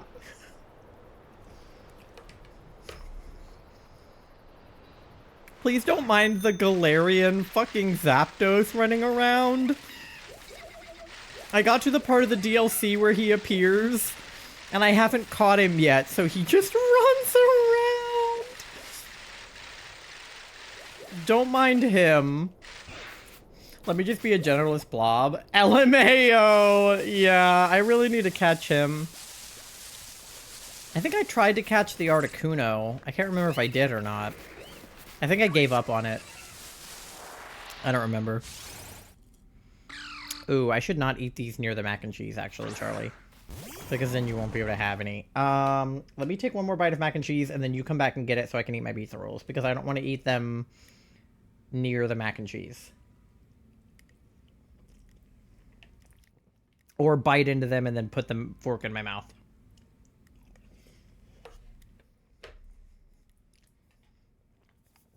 So you come take that away from me. And you can have the rest, because I want to eat my pizza rolls.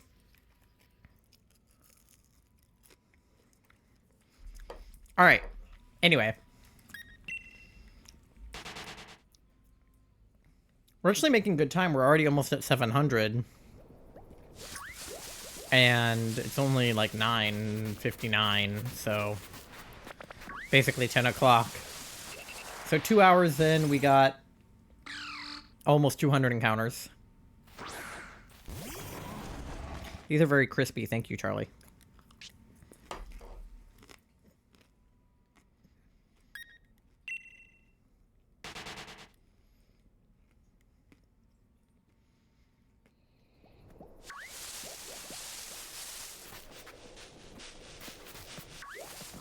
Okay.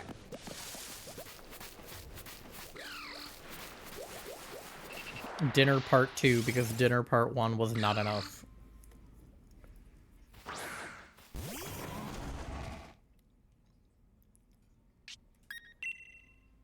But yeah, we'll easily get to 700. And then we should be able to get to 750 if I go fast. Why is it a C-Dot again? So many folks at group tonight could relate to relationship anarchy. That's fair. I saw a post today that my friend put on her story. Good call. Yeah, that my friend put on her story, and it very much spoke to me in a way that I don't think it was meant to. But it did. And it was, if you've ever seen Little Women or read the book, but specifically like Little Women, the Greta Gerwig movie version, but the same is true in like the book and any other iteration of Little Women that you may have seen.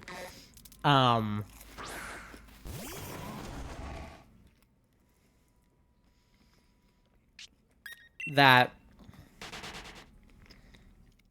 Joe in the book is like pretty famous for being like anti-man, you know, like not anti-men in the way that people are anti-men now, but anti having a boyfriend, having a male relationship, having a husband, being, you know, I mean, her sister does too. Like, the idea of sort of being a man's property, because back then that's kind of what women were. Or that's how they were perceived anyway. They obviously weren't property, but people treated them that way. And how she, like, loves her platonic relationship with whoever the fuck, whatever his name is, Timothy Chalamet's character. And, like, is fulfilled by this relationship being platonic, but because of everybody around her and, like, societal expectations to be, you know, with a man and to have a husband and to whatever, she kind of pursues this romantic relationship with Timothy Chalamet's character, and it doesn't really work out right. Like, they don't end up together, and she kind of, like, curses herself for yearning for a romantic relationship even though she doesn't really want one. Like, she was happy not being in a romantic relationship with him, but because she's not, you know, aromantic or whatever, she, I mean, I guess we don't know that for sure, but the way that the movie sort of portrays her, it doesn't seem, you know, so much that way, that she can't help but yearn for love even when she doesn't really want to want it. And, like, reading that, I mean, first of all, watching the movie, but just reading that post in 2024, like, shattered me, because, like, that was how I felt being, you know, ace and being, like, you know, demi-romantic and everything, is, like, I'm perfectly happy not having romantic love and being, you know, just loved platonically by my friends. And, like, I was never in a rush to get into a relationship. I was always happy single, and I didn't think that I needed, certainly not a man, but, you know, a woman either. But I couldn't help this part of me that, you know, watched too many romance, you know, Disney Channel, Disney princess falling in love type movies as a kid, and, you know, read fan fiction and grew up watching Dan and Phil, and, like, just surrounded myself with these love stories, and being a Libra, kind of being a hopeless romantic and loving, you know, slow burn, friends to lovers type stuff, like, consuming that media and having people around me, you know, encouraging romantic relationships when I didn't feel like I needed one. But I couldn't help this yearn to be loved and to have love and to be married and to have, you know, this picture perfect life with a, you know, a spouse and kids and a white picket fence. Like, even though that's not what I legitimately want, there's this part of me that, like, kind of couldn't help but, like, so desperately want to be loved in that way. This gym leader's body versus their face. Oh my god, the grass gym guy, I can't remember his name right now, but there's a guy on TikTok who cosplays him. He's so cute. His face is so, like, freckly and round and sweet, and he's got, like, a button nose, but he's, like, buff as fuck. Like, he's totally ripped. My circuitry is ignoring me. Yeah, he's probably Milo. That's it. He's too high of a level for you to control, Megan. You can't control a level 100 Pokemon until the end of the game.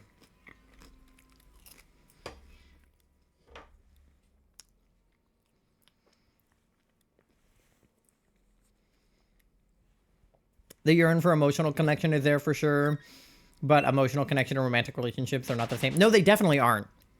That's the thing, is they totally aren't.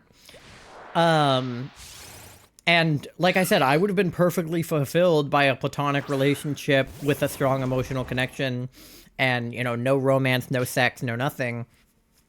I would have been totally happy with that. But this like stupid part of my brain, really like more my heart than my brain, is just like, but wouldn't it be so nice to, you know, to have like, you know, this specific thing, like something that I couldn't shake, which is stupid now because I don't even really like it that much, but something that I couldn't shake when I was younger, when I had never had a boyfriend or a girlfriend, I had never been kissed, I had never, of course, had sex, I had never been in a relationship like that ever. I had like, you know, this idea in my head of what it would be like to be like held and like, you know, like movie style, like dipped and then kissed and like fireworks. And like, obviously that's not what relationships are like. And that's like not what happens. But like when you're 13 and like all you've ever seen is movies, like you don't know the difference. So I just had this idea in my head, like, I just want to be, you know, loved romantically. I want to be kissed. I want to be held. I want to be, you know, all these things. And it was like annoying to me because I was like, but I don't want a boyfriend to do any, like, I don't want a man. And when I got my first girlfriend and she kissed me, I did not like it. And that was not her fault. I just didn't like the physical touch or the romantic aspect of our relationship, even though it was what I thought I wanted. But I think I knew it wasn't what I wanted because I'm, you know, demi-romantic, and it was like, it was so complicated trying to fight this like part of me that had a fantastical version of romance in my head versus the very real asexual, aromantic part of me that was like, ew. Like, I don't want to be kissed. I don't want to be touched. I don't want to have sex. I don't want any of that. That sounds nasty.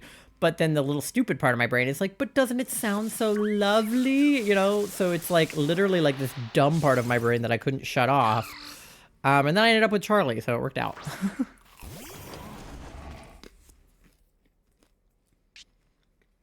Standing there guy emoji. Yeah.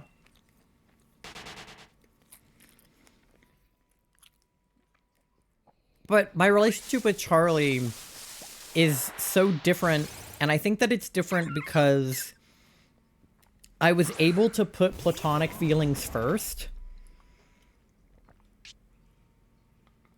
I was able to say, I love you as a friend, and I like living with you as a roommate, and I like, you know, going on a huge cross-country road trip with you as buds, but I don't want this traditional idea of a relationship. I don't know that I want to be kissed. I don't know that I want to have sex. I don't know that I want to be married or any of those things. Like, I was able to put platonic feelings first with Charlie, and then, like, let the other stuff come naturally afterwards.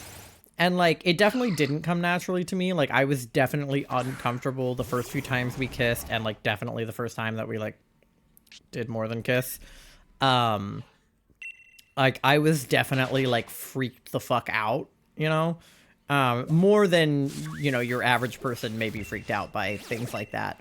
You know, because part of it's anxiety, right? Like, I'm just an anxious person, so I think about all the things that could go wrong, but also I think it was like the Demi in me being like, is this the right person? Like, is this a person that I feel like I can be romantically attracted to? Because for a good chunk of my relationship with Charlie, after we were already dating, I didn't know that I had romantic feelings for them. I kind of just felt like I was going through the motions of a relationship without any of the feelings, and hoping that the feelings would, like, start to exist as it went on. And, like, that was really scary as someone who didn't know at the time whether I was aromantic, demi-romantic, not on the aromantic spectrum at all. Like, I have never been able to differentiate between romantic attraction and platonic attraction. Like, I have never known the difference. So I had no idea whether I liked Charlie the way they liked me. And I, like, am still not 100% sure, but, like, you know, I definitely came around, but it was complicated and, like, really confusing, and, like, I kind of had to just run with the hopeless romantic part of me. But really, we just ended up being best friends more than anything.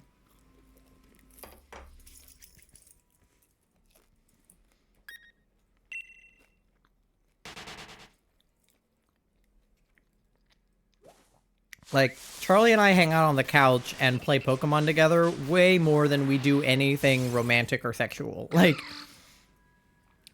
I can't tell you the last time... Oop. Hello! Welcome in, Rika and Raiders. How's everybody doing?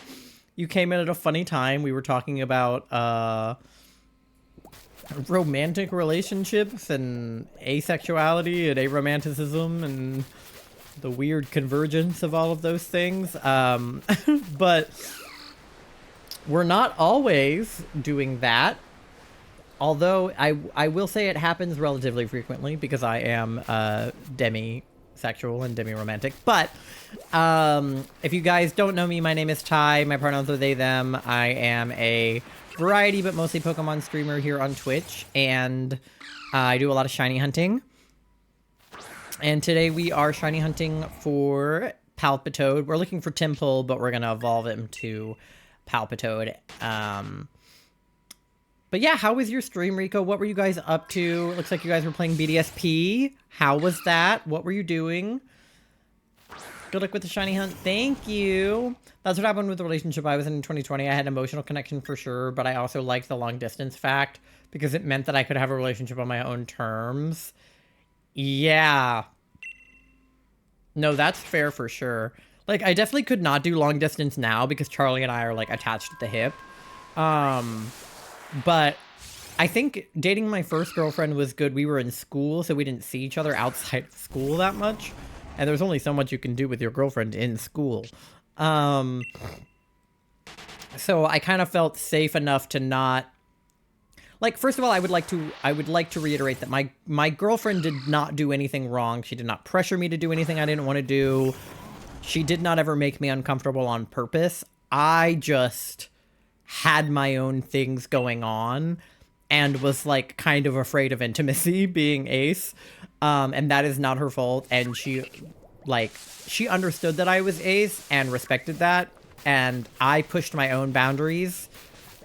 And I fucked around and I found out, and that is not her fault.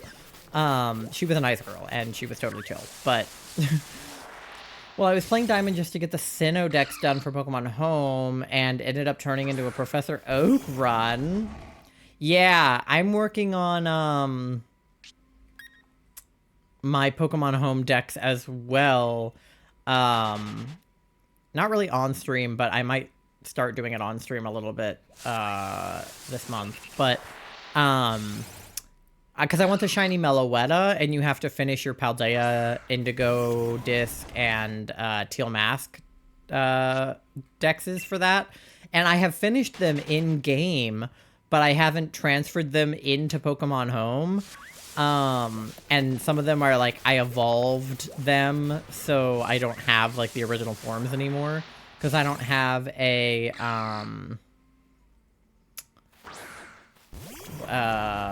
what are the words? I don't have a living dex of any kind. So I'm starting to make one. Just a regular living dex, not a shiny living dex. Just regular collection of Pokemon. So I have all of Gens 1 through 4, I think. Because of BDSP, because of the national dex. But 5 through, like, 7 are pretty iffy, and then 8 and 9 are pretty good. So, I need to work on that middle stuff. If we get Meloetta for Paldea, maybe Hoopa or Keldeo Victini. Yeah, we were just watching in my friend's Discord. She does a movie night every month, and we were watching the Victini and Zekrom movie. I can't remember what the context was, but I remember bringing up a joke about why can't Netflix and chill be a chill time where you watch Netflix together? No, literally. As an autistic person and as an ace person, I did not understand that Netflix and chill was a euphemism for sex. At first.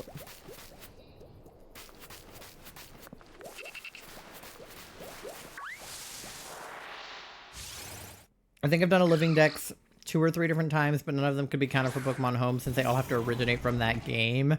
Yeah, that's what's annoying because I don't have all of the games I need to get them to originate from the right place.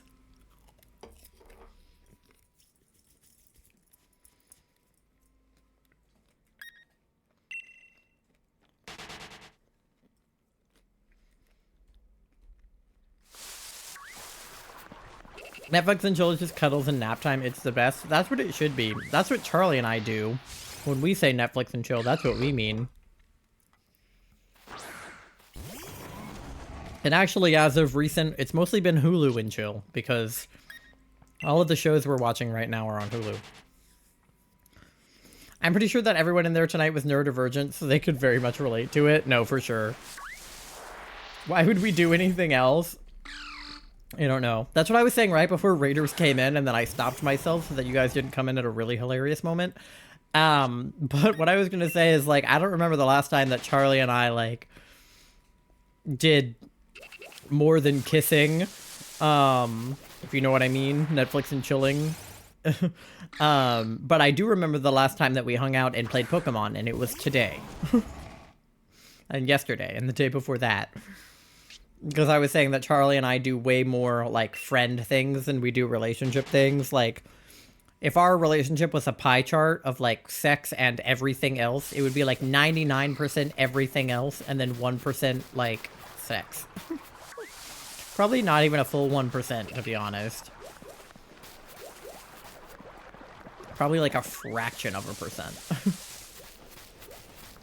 And that's how I like it.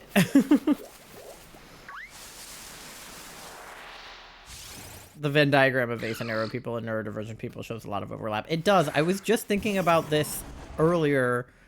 Not that specifically, though that is true. But also the overlap of autistic people and hypermobility. Because I am autistic and my partner is hypermobile.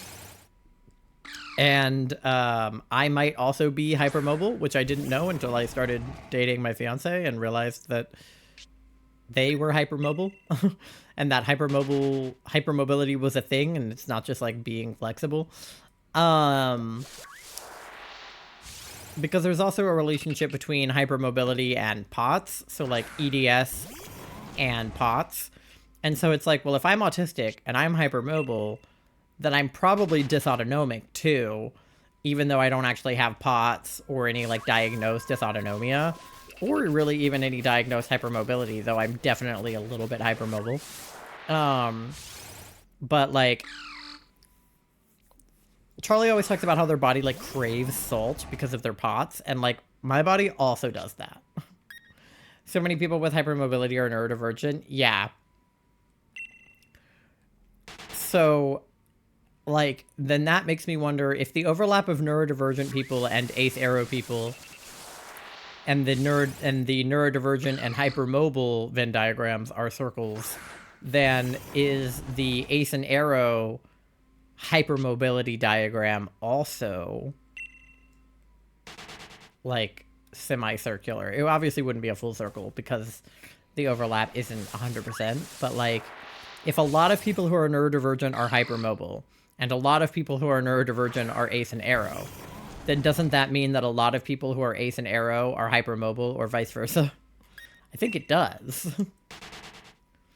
I'm sure they all line up somewhere. I mean, there's definitely at least one person who is on the ace arrow spectrum, also neurodivergent and also hypermobile. I guarantee it. I would put money on it. It's me.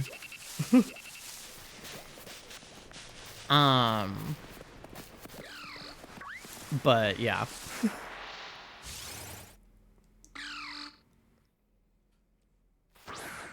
But Rika and Raiders, if you guys do need to raid and run or raid and rest, I totally understand. It's getting relatively late-ish here. I probably will stream for like 1 more hour before I have to get going because I have a dog I need to let out. But if you guys do want to stay and lurk or yap, I would love to have you. I'm hoping we can get a shiny temple tonight. Maybe we will, maybe we won't, but I'm hoping. I'm gonna go take a nap. I'm exhausted. Good luck with the hunt. Thank you. Good night. Enjoy your nap. Get some much-needed rest. Oh, that was 724. Okay, that would have been my next guess. So, it's not 666. It's not 669. It's not 696. It's not 724. I don't know what else to guess. Those are all my guesses. I guess nothing again until 769? I don't know. 748? Yeah, I figured you would guess that. I can't remember what my odds are for this hunt. I'll have to... Apparently there's a calculator for, like, shiny odds, where you can put in, like, the game you're playing, the method you're using, and whether or not you have shiny charm, and it'll, like, spit out your odds. Let me see. Let me see what it says.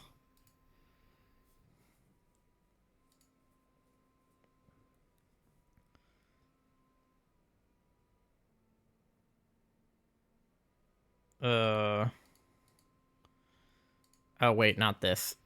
Because I don't think I can select Sword and Shield in this.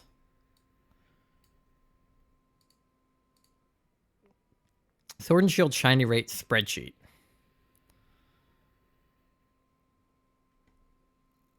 At best is 1 in 458 with shiny charm, 25 plus chain, and 500 plus encounters. I definitely don't have that. How many encounters do I have total? Let me run and check Temple in the Dex.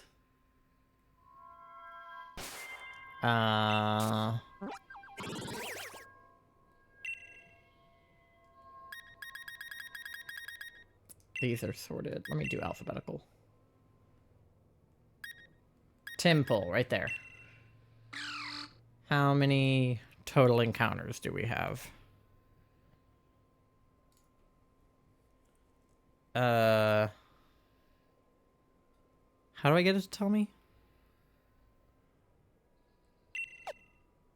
That's habitat. That does nothing. Where does it tell me? Normally it tells you... Oh, number battle 231. I just can't read. Yeah, so that's not quite 500, but that's like half of 500. Almost. Because 250 would be half. So...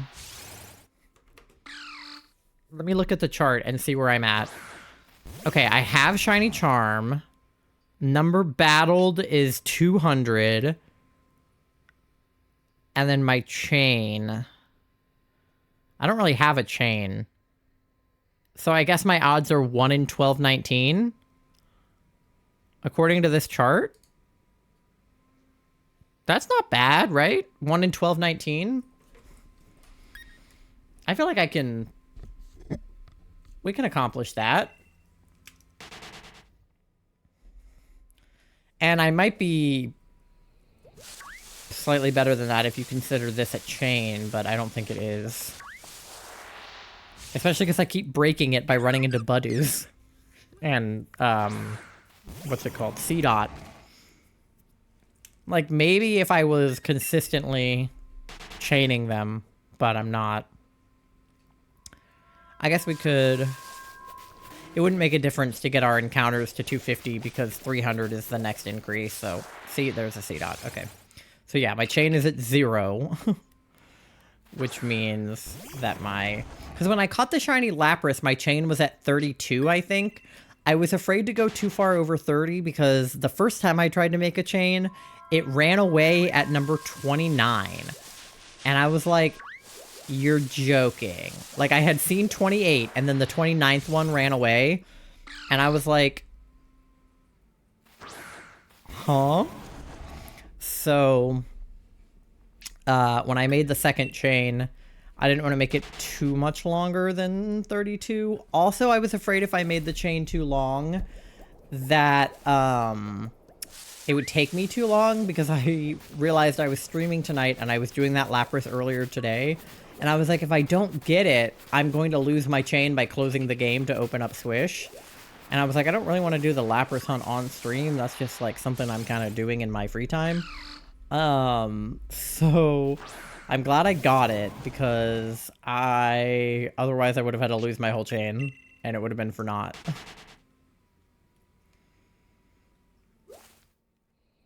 I was afraid to even put my Switch to sleep, because even though I knew that you could put it to sleep and not lose your chain, I was just so worried I was going to lose my chain. Like, I was like, what if I put it to sleep and then it, like, shuts off completely and I lose all my progress? Which seems like something the Switch would do to me.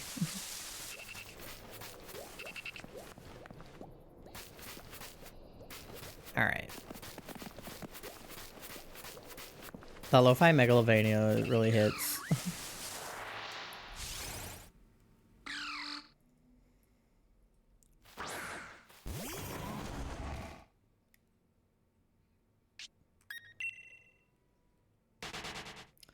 So if my odds really are like 1 in 1200, then we're already over halfway there, because 600 would have been the halfway point.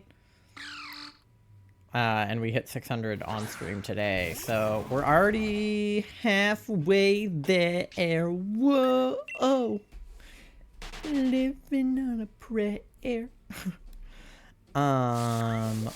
But I also don't know 100% if that chart has the right odds, but I'm going to choose to believe the guy who made the chart.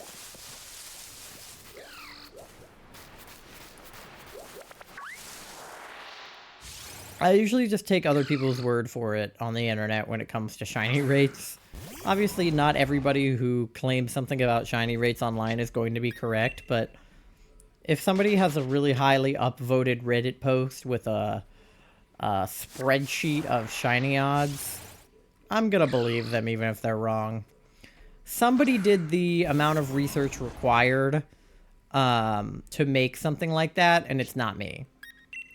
You know, like somebody like Nora. Nora, like, she does maths, you know? Like, she can tell you, like, the exact chance of getting, you know, a Pokemon under, like, insane circumstances. Like, oh, well, if you're playing, you know, X and Y, but you have the Shiny Charm and you're, you know, blah, blah, blah. Like, she could tell you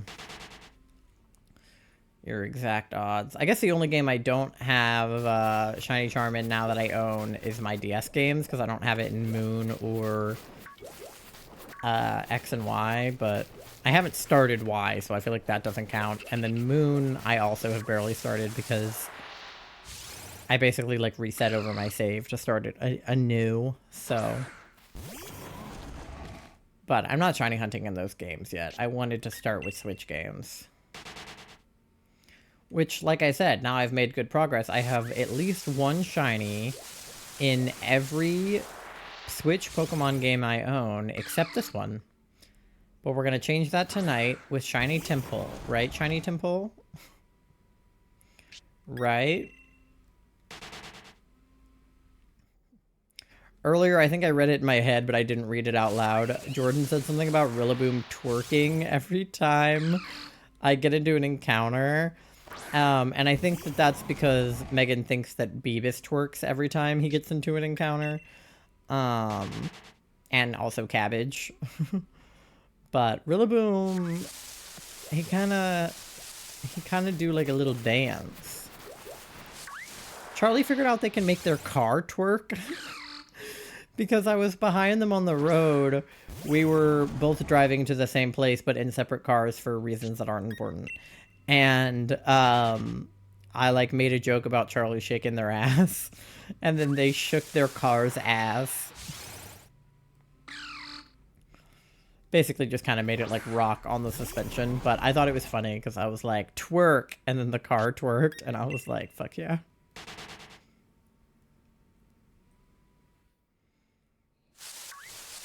Alright.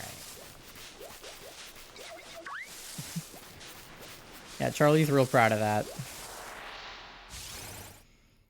getting their car to twerk. It's funny too, because Charlie and I, we both name our cars, as people do. So my car's name is Turbo, and Charlie's car's name is Carl, because like car. Oh. So I was like, yeah, get it, Carl.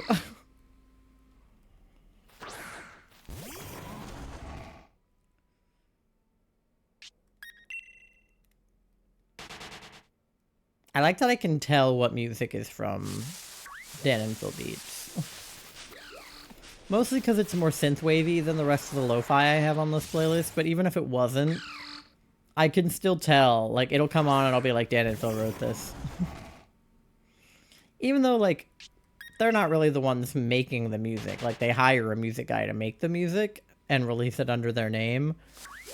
Like, they, like, you know, collaborate on it for sure. Like, I'm sure that Dan, you know, because Dan has musical knowledge, so I'm sure that he, like,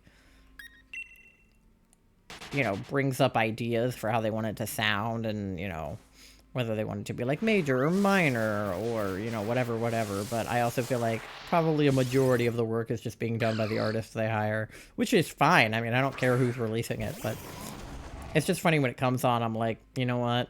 I bet this is Dan and Phil Beats.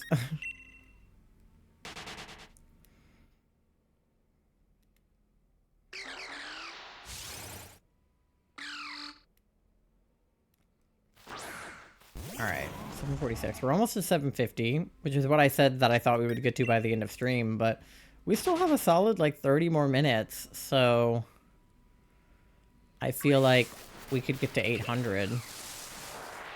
I think I picked up the pace from the first hour. I think the first hour I was kind of lagging. I was yapping a little bit. Not that I'm not yapping now, but I think I was, like, extra yapping earlier. I kept showing you guys my Lapras and shit. I wish I had a recording of the scream I scrumped when I got the Lapras. I didn't know it was gonna happen.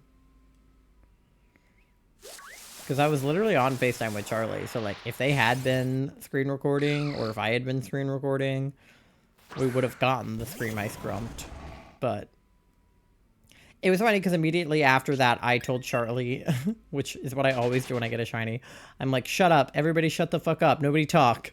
But I was just on FaceTime with Charlie, so I was like, shut up. Don't talk.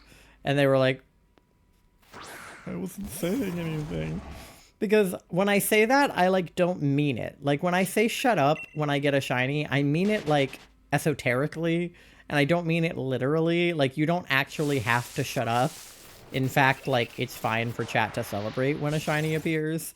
And it would also be fine if Charlie spoke. But I was so nervous about getting the Lapras because I knew that it could run away. And because it was, like, my first legit shiny in... Well, not that my Pidgeotto was not a legit shiny. But, again, I didn't catch him on purpose. It was just kind of a, you know, weird situation. But, you know, my first purposeful... and somewhat difficult hunted shiny.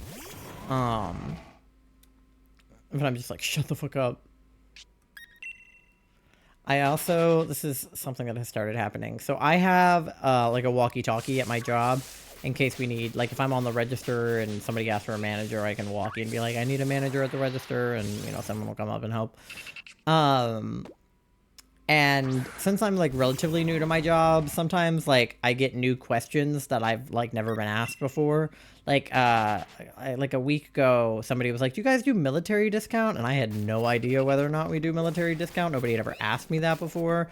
I knew that we did, like, tax exemptions for people and stuff like that, but... because one time somebody handed me a card that said they were tax exempt, and there was a button on the register for that, so I pressed it. But I didn't think that we did military discounts, or I didn't know whether we did or didn't, so, in that case, I just asked the person next to me at the register, because she'd been working there longer than me. But if she hadn't been there, I would have had to, like, go on the walkie and ask.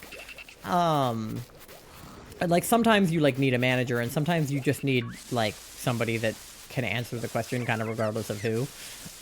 So in cases like that, where it doesn't really matter who answers my question, I just need somebody who knows the answer to answer it, I have had to resist the urge to be like, chat, do we do military discount?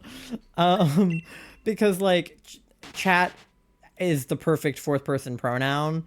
And instead of being like, hey guys, or like, you know, hey y'all, I'm just like, hey chat, do we do military discount here?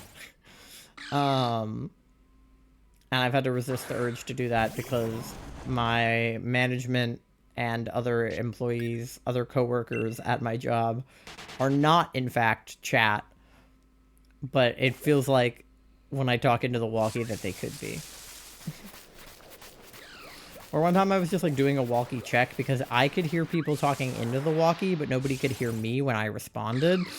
So one of my coworkers was like, walkie check, and then I was like, chat, can you hear me? But I didn't say chat, I just said his name and then can you hear me? But I think it would have been funny if I had said chat. Well, I don't think it would have been funny, which is why I didn't say it. But for me, it would be funny for me if I had said chat, but not funny for them because definitely most of them don't understand the concept of chat.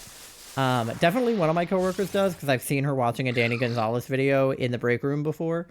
But the rest of them probably not. Anyway, I have an ad coming up in 20 seconds, so go get something to eat, something to drink, go to the bathroom, walk your pet fish, do your checks, stretch, do whatever you gotta do, and I will see you guys on the other side. After I encounter this temple. Okay, he's not shiny. All right. See you guys. Bye.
All right, I'm back.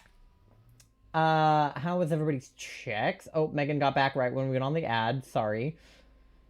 15% EP, 95% smelly. Charlie's 97% gay and 67% EP and 69% smelly.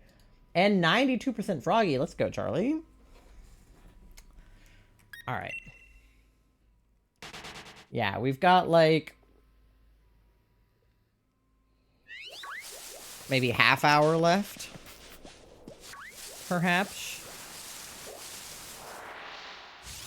Or however long it takes to get to 800. I don't know. We'll see. Whichever happens closer to like 11:15. 69% cute. Let's go, Charlie. I mean, again, I think you're 100% cute, but 69 is pretty good too.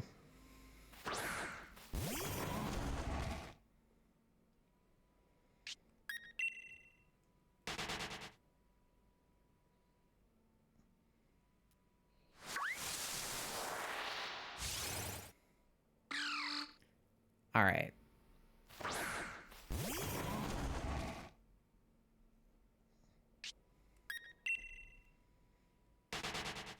We're close to 769. And you guys just rolled so many 69s in chat. I feel hopeful about it. It could be the funny number. Shiny, funny number.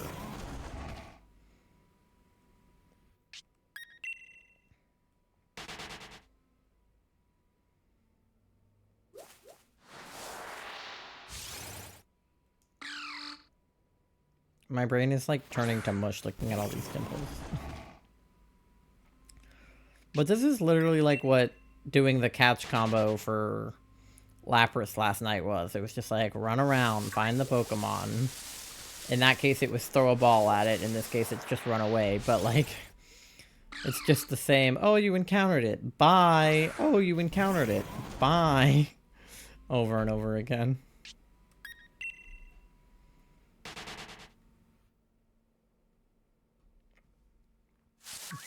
Charlie's in there trying to buy me Christmas presents and looking at my Amazon list that's like 3 years old. And I'm like, do I even want the stuff on that list anymore? I'm like, I should probably update that. Because I made a more updated Christmas list, but even still, like, there's just like very little that I want this year. And the stuff that I could think of, I put on the list for Charlie's mom because she does stockings. So I put anything that I thought was like small enough to fit into a stocking. That is not who I wanted. Onto that list. We doing stockings for each other, or are we too broke? We can do candy stockings. And not gift stockings. You can have candy and yours. And or treats. Because, like, mostly my mom would put candy into ours. Like, every once in a while there'd be, like, a small toy or something in it. But, like, 9 times out of 10, my stocking is cosmic brownies and gummy bears. Like, we'll go to the Dollar Tree and buy each other candy, you know, like, for our stockings. I feel like that'll be... Because I'm definitely too poor to get you much of anything, which is unfortunate, even with starting my new job. Because I just had to pay off my credit card bill that I racked up with Mandy's medical expenses. So I just paid like $2,000 on my credit card. And I had like $2,000 in my bank account when I did it. So I have like $300 to my name right now. And rent comes out in like 4 days. So, I don't know what's gonna happen. We'll find out. Hopefully I will get money from all the working I did this week and all the working I will do on Black Friday and Saturday, and then pay my rent with that. Dollar store candy sounds great. Yeah. you know. And, like, you know, maybe, like, a small fidget or, like, something that you can get at the dollar store. Like, if you can buy it from the dollar store, you can put it in the stocking. If you can't, then it counts as a gift. You can put it in the stocking if it will fit, but it has to count as a gift. We'll discuss budgets later. Like, we'll decide, because the thing is, it's like, we are both poor, but I know that you're going to spend more on me than I spend on you if we don't set a budget because of your gift-giving nature. So, like, I just need to know how much you're spending so that I can spend that amount also. And, like, I know that it's not about the amount, blah, blah, blah. It's about the gift and blah, blah, blah, blah, blah. But, like, I need to know what I'm working with.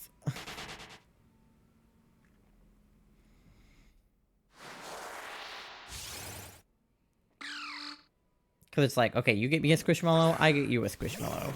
You get me a clothing item, I get you an equivalent thing to a clothing item, you know?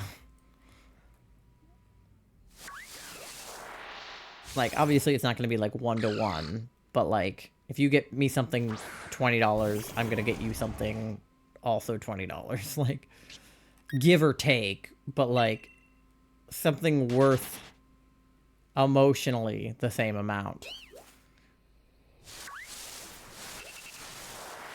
This is going to be a long speed run. Yeah, for your shield. I don't know what the record time is for Sword and Shield. I don't know how fast it can be speed run. I know that Let's Go Pikachu, Let's Go Eevee can be done in under 3 hours. But that's with, like, maximum speed. I don't know about, Swish. I hate battles. Yeah, I mean, like, I like battling, but I really only like doing certain battles, and I don't like the sort of, like, miscellaneous random ones you have to do to, like, level up your team and, like, get to the next thing.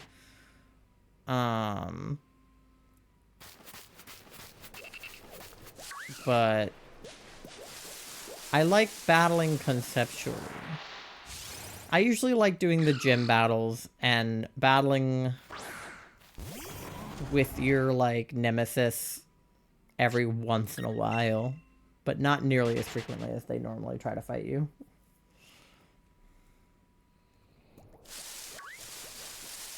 Alright, what are we at? 776. Okay. Well, it was not, in fact, 769. But 776 means the next one will be 777. That could be lucky. If we can... Oh, no. Okay, number 777 is actually a C-dot. Sorry. But yeah, I have no idea what the record time for a shield run-through is. Speaking of records, though, I don't know if you guys saw, but the PM7 event happened last weekend. And they set a new world record for most shinies caught in a 24-hour time span. I believe they caught 1,708, I think? Something like that. Which, what, more than tripled the original record, which was like 500 something? Or almost tripled it, because it was over 500. I don't know, something like that. I think they almost tripled the original world record. Which is crazy impressive. And I know that some people got, like, insane chase shinies during the event, like, a 3-segment shiny to Dunsparce. I know that, I mean, Nora got, like, one of every legendary, because she was just, like, running Usum the whole time.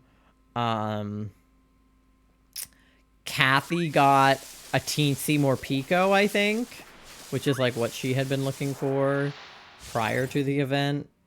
I think, Kat got marked Espeon. I can't remember what mark, but I think she got marked Espeon. I think somebody got like a rare mark shiny or something. I don't know. But there were a lot of shinies caught.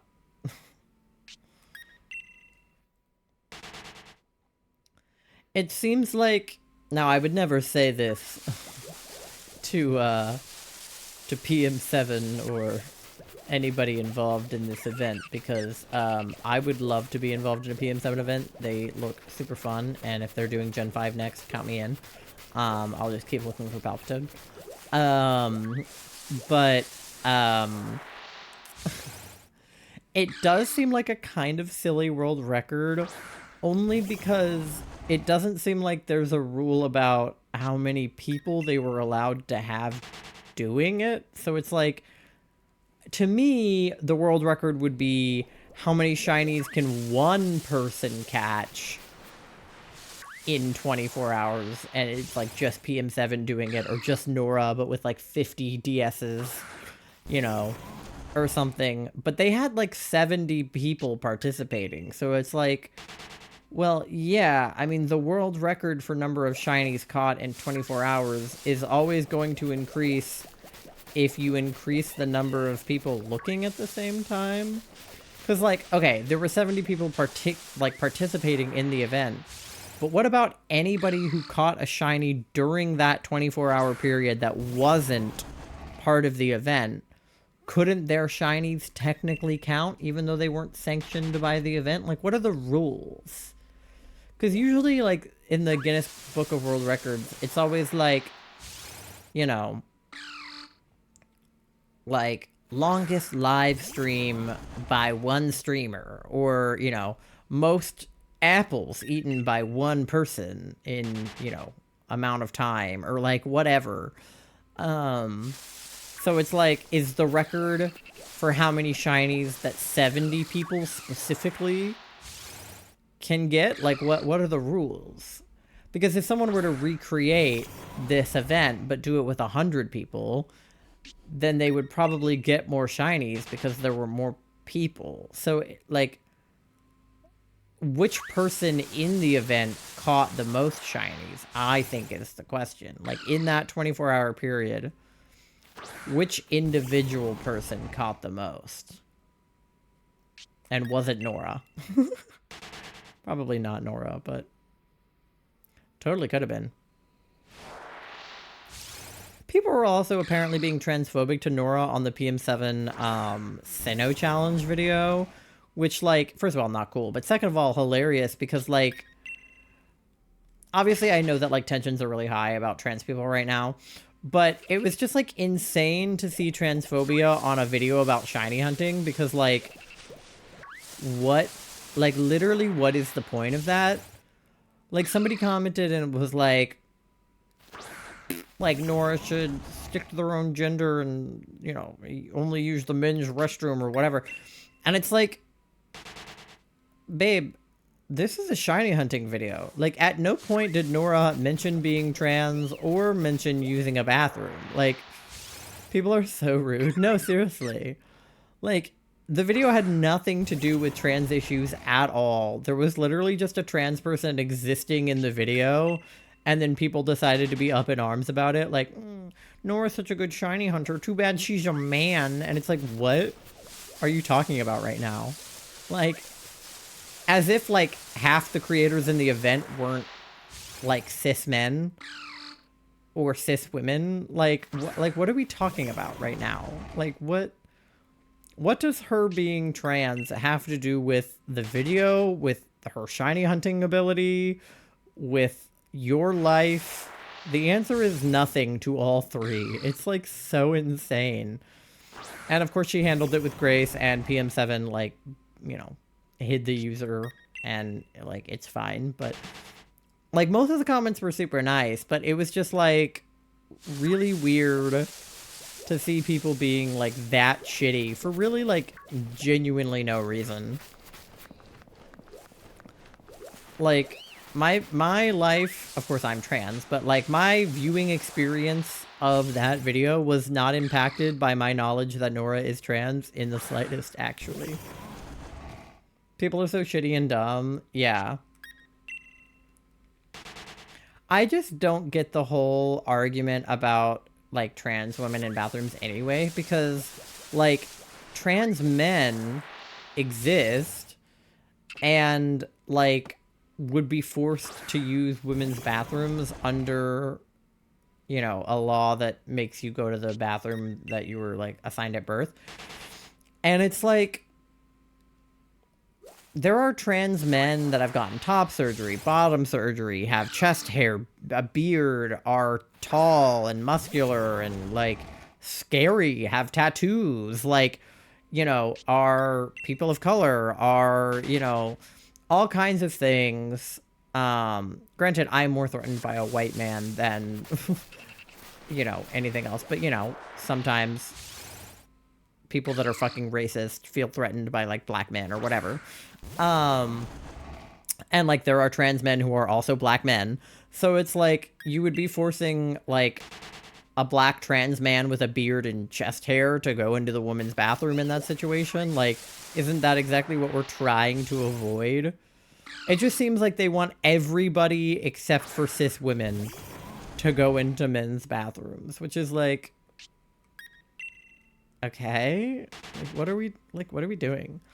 Also, like, there's literally no, like, ethical way to enforce that at all, because, like, for instance, I have, on more than one occasion, been misinterpreted as a trans woman. Like, people who have, like, seen me for the first time on YouTube Shorts, or on TikTok, or on Instagram Reels, or even in person, you know, when I dress feminine, because I've been on testosterone and I have a little bit of facial hair and, you know, I have a lower voice and, like, you know, slightly masculine features, sometimes people think that me dressing feminine is me, like, cross-dressing as a trans woman. Like, I was born male and I'm, you know, dressing as a woman. And so people will comment, like, transphobic shit on my videos and they'll be like, you'll never be a woman. And I'm like, thank you. And so, because I can be, like, somebody at work called me sir today, and somebody at work called me ma'am today, right? Like, because I could be misconstrued either way, it's like, I feel like it would not be safe for me to go into any bathroom, because if I go into the women's bathroom, somebody might think I'm a trans woman and beat me up. And if I go into the men's bathroom, it's stinky in there, and I don't want to. Even if I was a man, I wouldn't want to go in the men's bathroom. No, exactly. Like, I have on very, very few occasions gone into the men's bathroom, and it was for, like, a specific reason. But, like, I would prefer not to. See, my thing is, I specifically don't use public restrooms if I can avoid it, like, at all. Oh, we're about to be at 800. Like, I specifically will not use public restrooms if I can avoid it, unless it is a gender-neutral bathroom, or, like, a single-stall bathroom, really, because, like, I, like, have a terrible, horrible fear of public restrooms that is a little bit related to me being trans, but I've had it for longer than I've known I was trans. I have just a weird fear of people listening to me pee, of clogging the toilet, not being able to flush it, and like having to call in a janitor who would look at my pee and know that I peed, or, you know, like weird shit like that, where I'm just like, I would prefer to not be using the bathroom in the same place as literally anybody else ever. But if I must be using the bathroom in the same place as somebody else, I would rather it be women than men. And also men's bathrooms are stinky and sticky and gross. So it's like, I just try not to go in public restrooms at all. And if I do, I'm very particular about which ones I go in and how I'm dressed and whether I go into the women's or the men's or whatever. So it's like what, like literally what are they going to do? I go into the women's bathroom and there's a cop at the door and he's like, you don't look like a woman. Like, okay, then what happens? I show him my license. It says X. Okay, now what do we do? He looks in my pants? Like, what is the solution? There is no way to enforce that without looking at people's genitals, because that is the only way that you would be able to confirm what genital somebody has. And even if you did look at their genitals, that wouldn't even confirm the gender that they were assigned at birth for you because bottom surgery exists and trans women get it all the time. So, like, you could, you know, if you're enforcing this rule by looking into people's pants and then you look into a trans woman who's gotten bottom surgery's pants, there is literally no way to tell, like, a trans woman's genitals from a cis woman's genitals. Like, you'd have to, like, really look up in there. And even still, you'd have to know what you're looking at and looking for.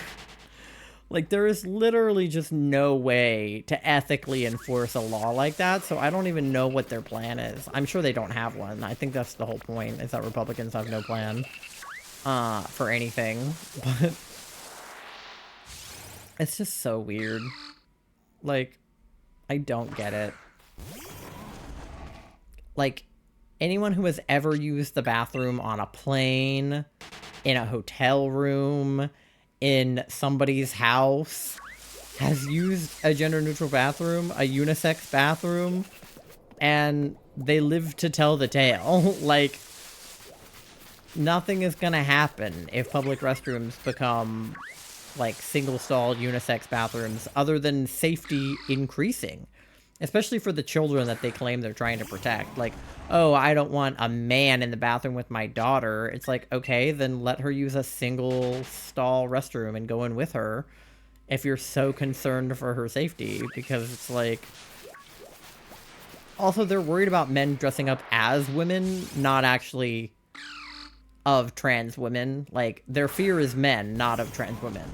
They just think that trans women are men dressing as women when they're actually women. But there is that weird, what's his name, Josh something on Twitter, who has been, like, cross-dressing to own the libs for, like, months, and keeps wearing, like, bikinis, but, like, is also shaving and tucking to wear the bikini, and is wearing a dress and wearing lipstick and, like, putting on makeup and, like, doing his nails pretty colors.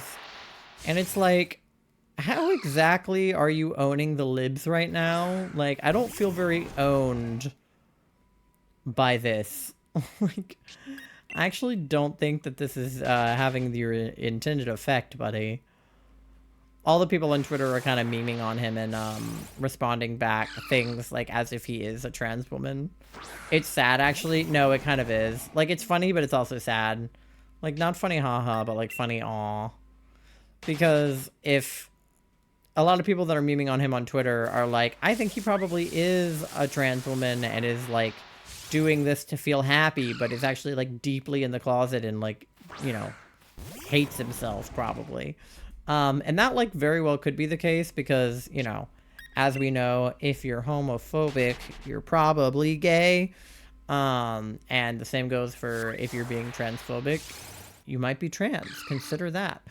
That's what pisses me off about J.K. Rowling, is that, and just other people that have this misconception, is that the idea that trans men are little girls that grew up as tomboys and were taught if you hate your body, you're actually probably trans because trans people hate their bodies, and that's the only way that you can know that you're trans, and then think that they need to transition when actually something else is going on, and then blame trans people for it when it's literally not our fault.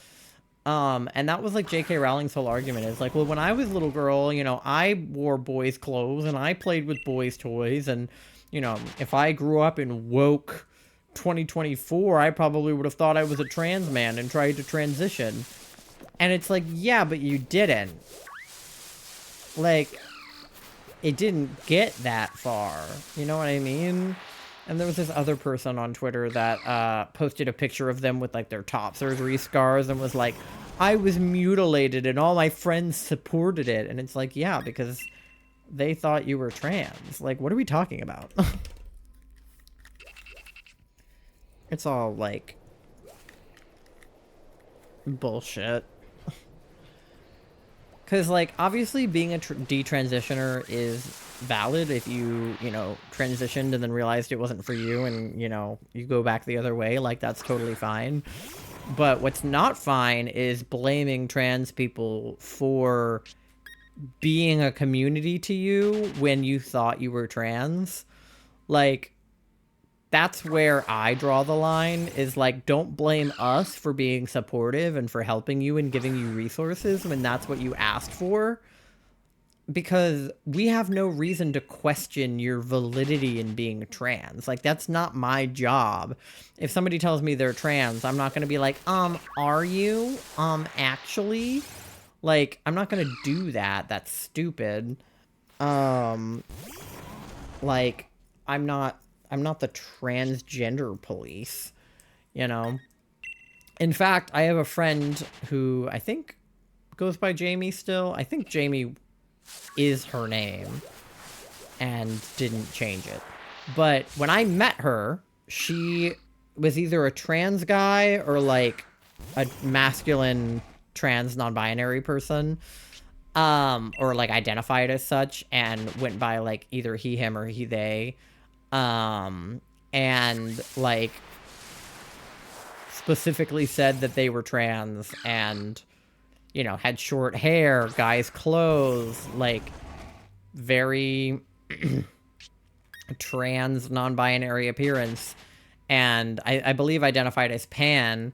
And I still follow her on Instagram, and like she detransitioned like years ago, and I don't think she ever went on hormones or anything, so it was really just like a desocial transition, because I think she realized that she wasn't trans and it was just like something else going on.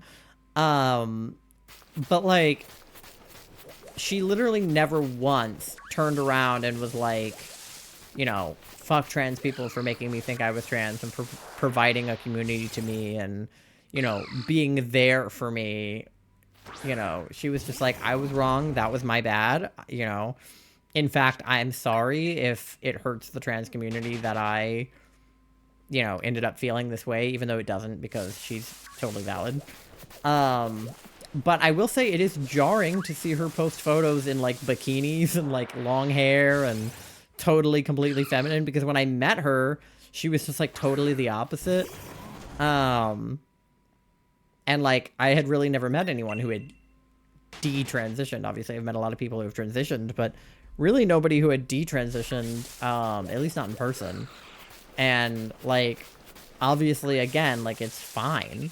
It's just like interesting, to say the least, because it's like, detransitioners are obviously a lot less common than actual trans people.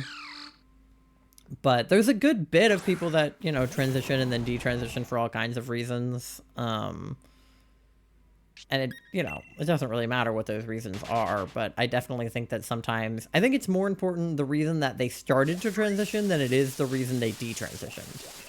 Because, like, 9 times out of 10, it's like, okay, they realized they weren't trans, and then the other one time is people that are, like, being convinced out of it, or conversioned out of it, or whatever. But, I think that the reason they choose to transition in the first place is much more interesting. Because the girl on Twitter who was just like, oh, well, I hated my body, and I hated my boobs, so I thought I should get them cut off. And it's like, you understand that hating your body is a universal experience and not just something that trans people do.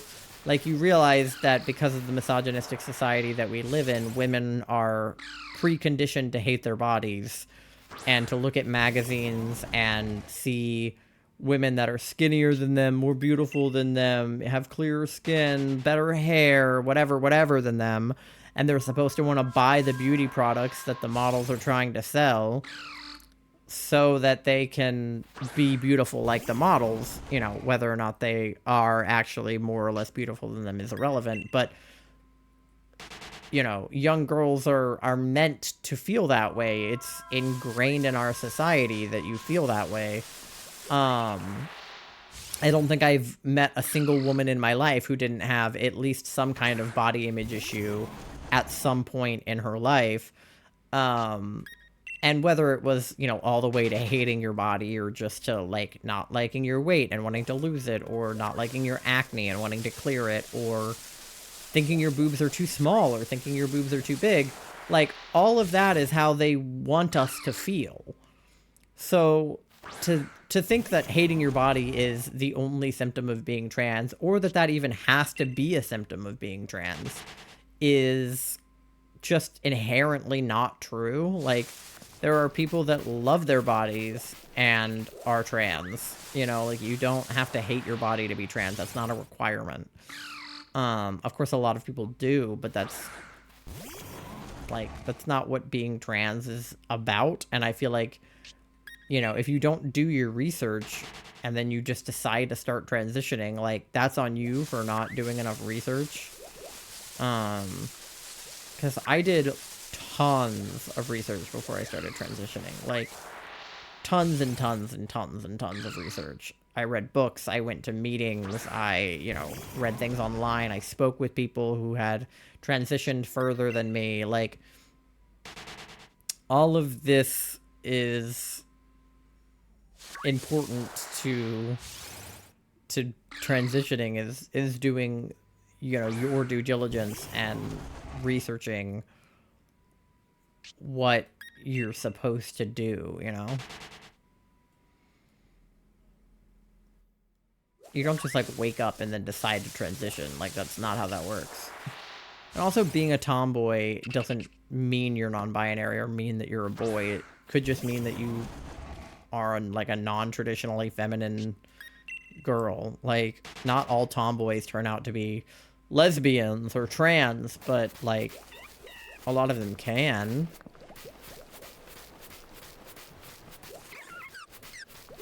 But, like, it's not a surefire indicator. There is no one surefire indicator of being trans. Off topic, but this Wobbuffet does not want to get caught. Oh, no. Yeah, Wobbuffet's a little goofy. He's fun in the anime. I like his little salute that he do. Alright, what are we at? 8:33? Alright, I'll probably get to 8:50 and then call it, because we're pretty close, and it's already 11:19, and I gotta go by 11:30 so that we can go check on the puppy. I'm running out of Pokeballs, but he's at the very lowest health without killing. Oh. Yeah. Do you have any, like, sleep or paralysis or balls that are better than Pokeballs? I don't know when you unlock Great Balls. I will say this game has a slower pace of, like, unlocking things than some of the other games do. Like, you have to get pretty far in to get certain stuff. Which, like, is fine, but can be hard if you're trying to speed run.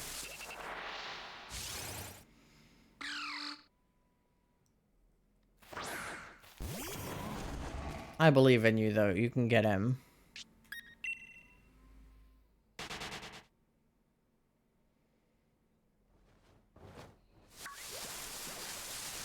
Yeah.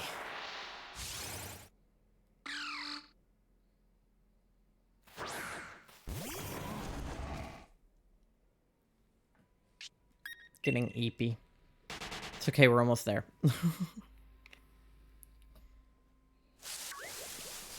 If we could just get the shiny, then we wouldn't have this problem.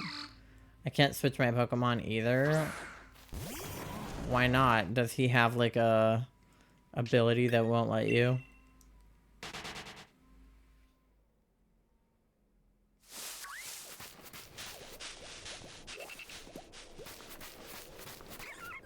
If I run out of balls, I'm closing app. That's fair.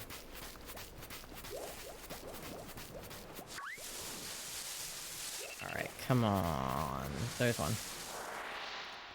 My Slowpoke has Yawn, but I can't switch to it. Oh, no. Well.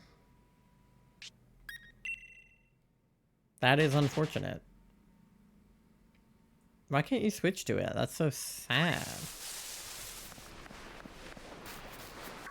Can you kill the current lead Pokemon you have? Then you could switch. Just keep hitting yourself.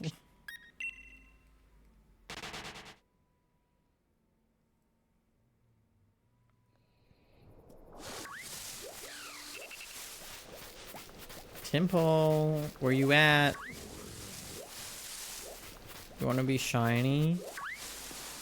What about you? No. He seemed like he was interested in being shiny, but he was not. He's not fighting me anymore? Oh. Well, that's no good. Alright, we're almost at 850. We got 8 more to go after this one.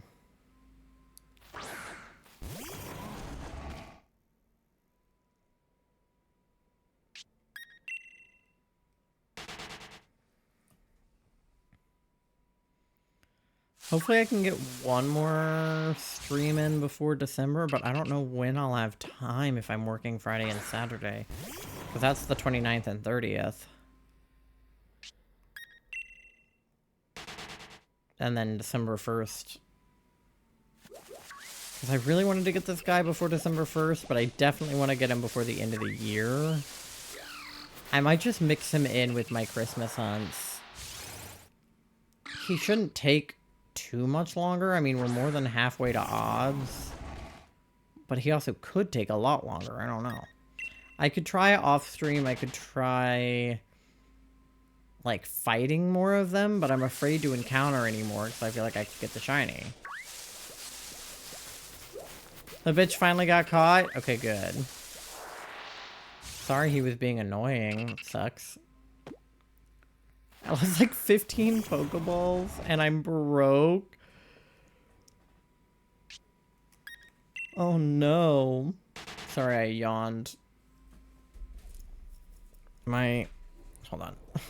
I need to, like, reset my head. I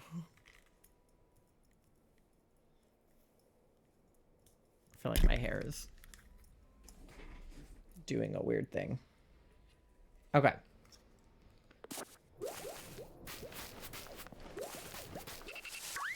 Bruh. Thank you for the bra.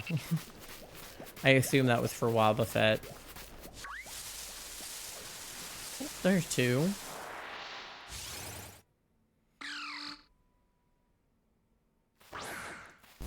Alright, 6 more.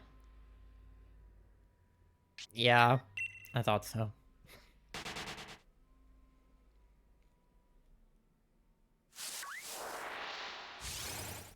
Oh man. Can somebody be shiny? That would be so cool.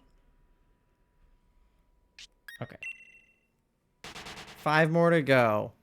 Last 5. Speed run. I'm not gonna put on speed run music for 5 more, but imagine speed run.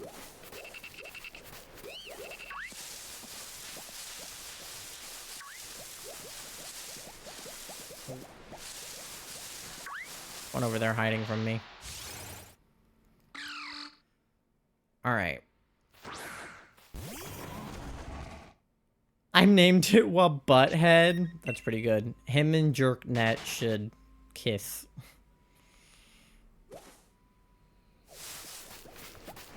They're both kind of blue. And mean. Alright, come on. We're basically almost at 900, which is basically almost 1,000, which is basically almost 1,200, so therefore we should have the shiny. Replace circuitry. That boy took a nap on me. Oh my goodness. Yeah, I'm sorry you can't actually control him yet, because he's level 100. That's the only thing about having gotten the level 100 one, but I think even if you had gotten a low level one, you still wouldn't be able to control it, because this game has like pretty tight level caps. Like, you can only control up to like 30 at the beginning of the game.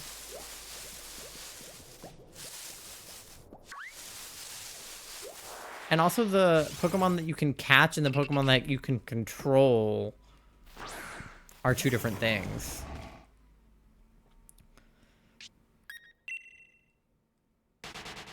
Hey, how's it going, random nope generator? We're doing pretty good. We're 2 Temple's away from...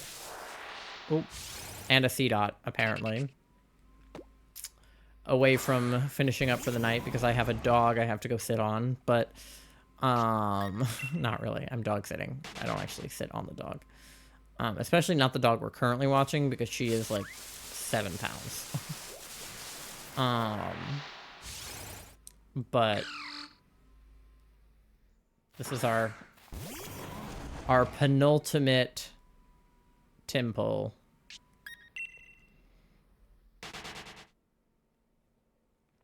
All right, last one, chat.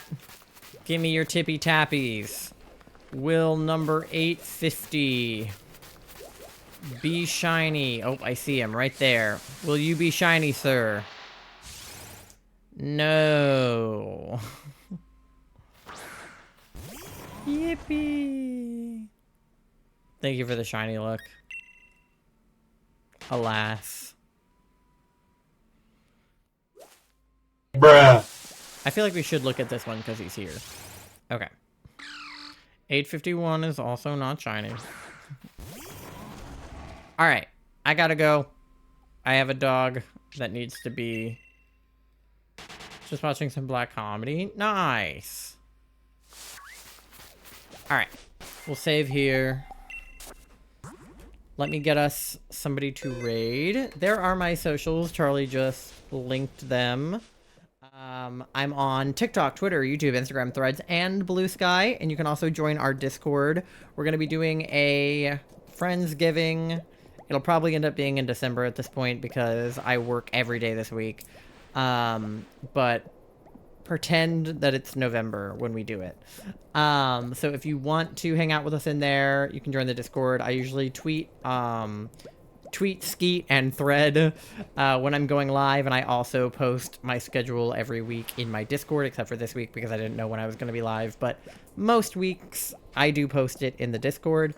And if you're not following the stream, consider dropping a follow. I would love to have you come back next time. W chatters.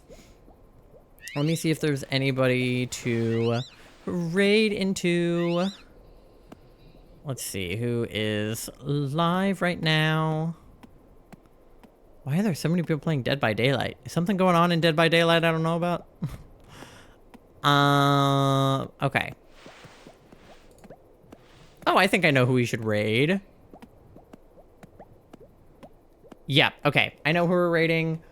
Oh my god, are they meebling right now? It looks like they're meebling right now. Oh, you're coming in on a good time. We are going to raid somebody that we met during Global Go Fest. Twitch drop start soon for that. Oh, okay. Word. But yeah, go give Basil your love. Those are your raid messages. The first one... Excuse me. The first one is for anyone to use. The second two are for subscribers only. So use whichever one works best for you. I will probably not be live again until maybe Sunday, just because I work every day. Maybe Saturday? No, I'm working 11 to 8 Saturday. I won't be able to. Probably Sunday at the earliest. So...